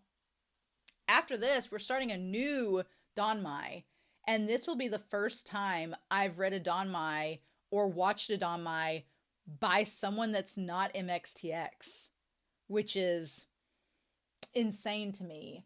I don't want to compare apples and oranges. I know that MXTX is one of the gold standards, so it will be hard, but I know that there are a lot of really good danmei authors out there, and I am genuinely excited to be able to experience a new author. I'm genuinely excited to experience a new danmei, new couples, new stories. But I'm going to be honest, MXTX is always going to hold a special place in my heart because they're my first. Your first danmei, you don't forget. And just like Murao Zushi holds a very special place in my heart, whenever Wushin Suibian had suggested that I read it, and I was like, okay, and I don't regret. I've never looked back, so thank you, Wushin, for inspiring me to read that. But ever since then, I haven't looked back, and I have loved every one of her stories. And for all the chagrin, all the things that I've talked about Scum Villain that I would change, I still really enjoyed the story. And I want to make that very apparent, because I noticed that after chapter 89 and 90, a lot of people had stopped watching or reading, and I was like, damn it. I was like, it made me feel kind of bad, because it felt like me being genuine and being honest. People were like, nope. And so I was kind of sad about that. But a lot of you stuck around, so thank you for doing that and for being kind and supportive. I am very glad, because I think the next few danmei that I read, I want to be more just romance, just fluff and fun and stuff that I'll really enjoy. And maybe one day I'll get to one of those angstier ones that are maybe toxic if I can handle it, but we'll see. But for now, I'm excited to get back to some more healing danmei and back to like a pace that I'll be really excited about. So we'll see. But thank you so much for joining me on my journey with Scum Villain Self-Saving System. This video was crazy long, but it was worth it. And honestly, I was very happy with the ending of Volume 4. I'm glad I read it all the way through.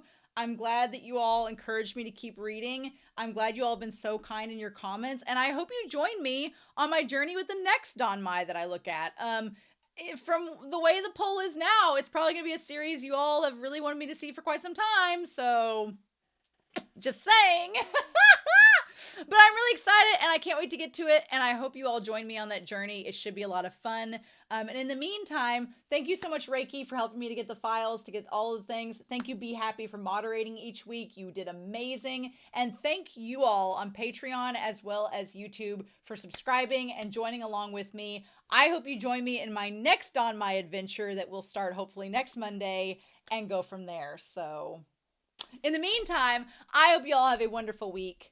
Please stay safe, take care, and yeah, I am signing off from Scum Villain Self-Saving System for the moment, but I'll be back very soon with more reactions. Bye!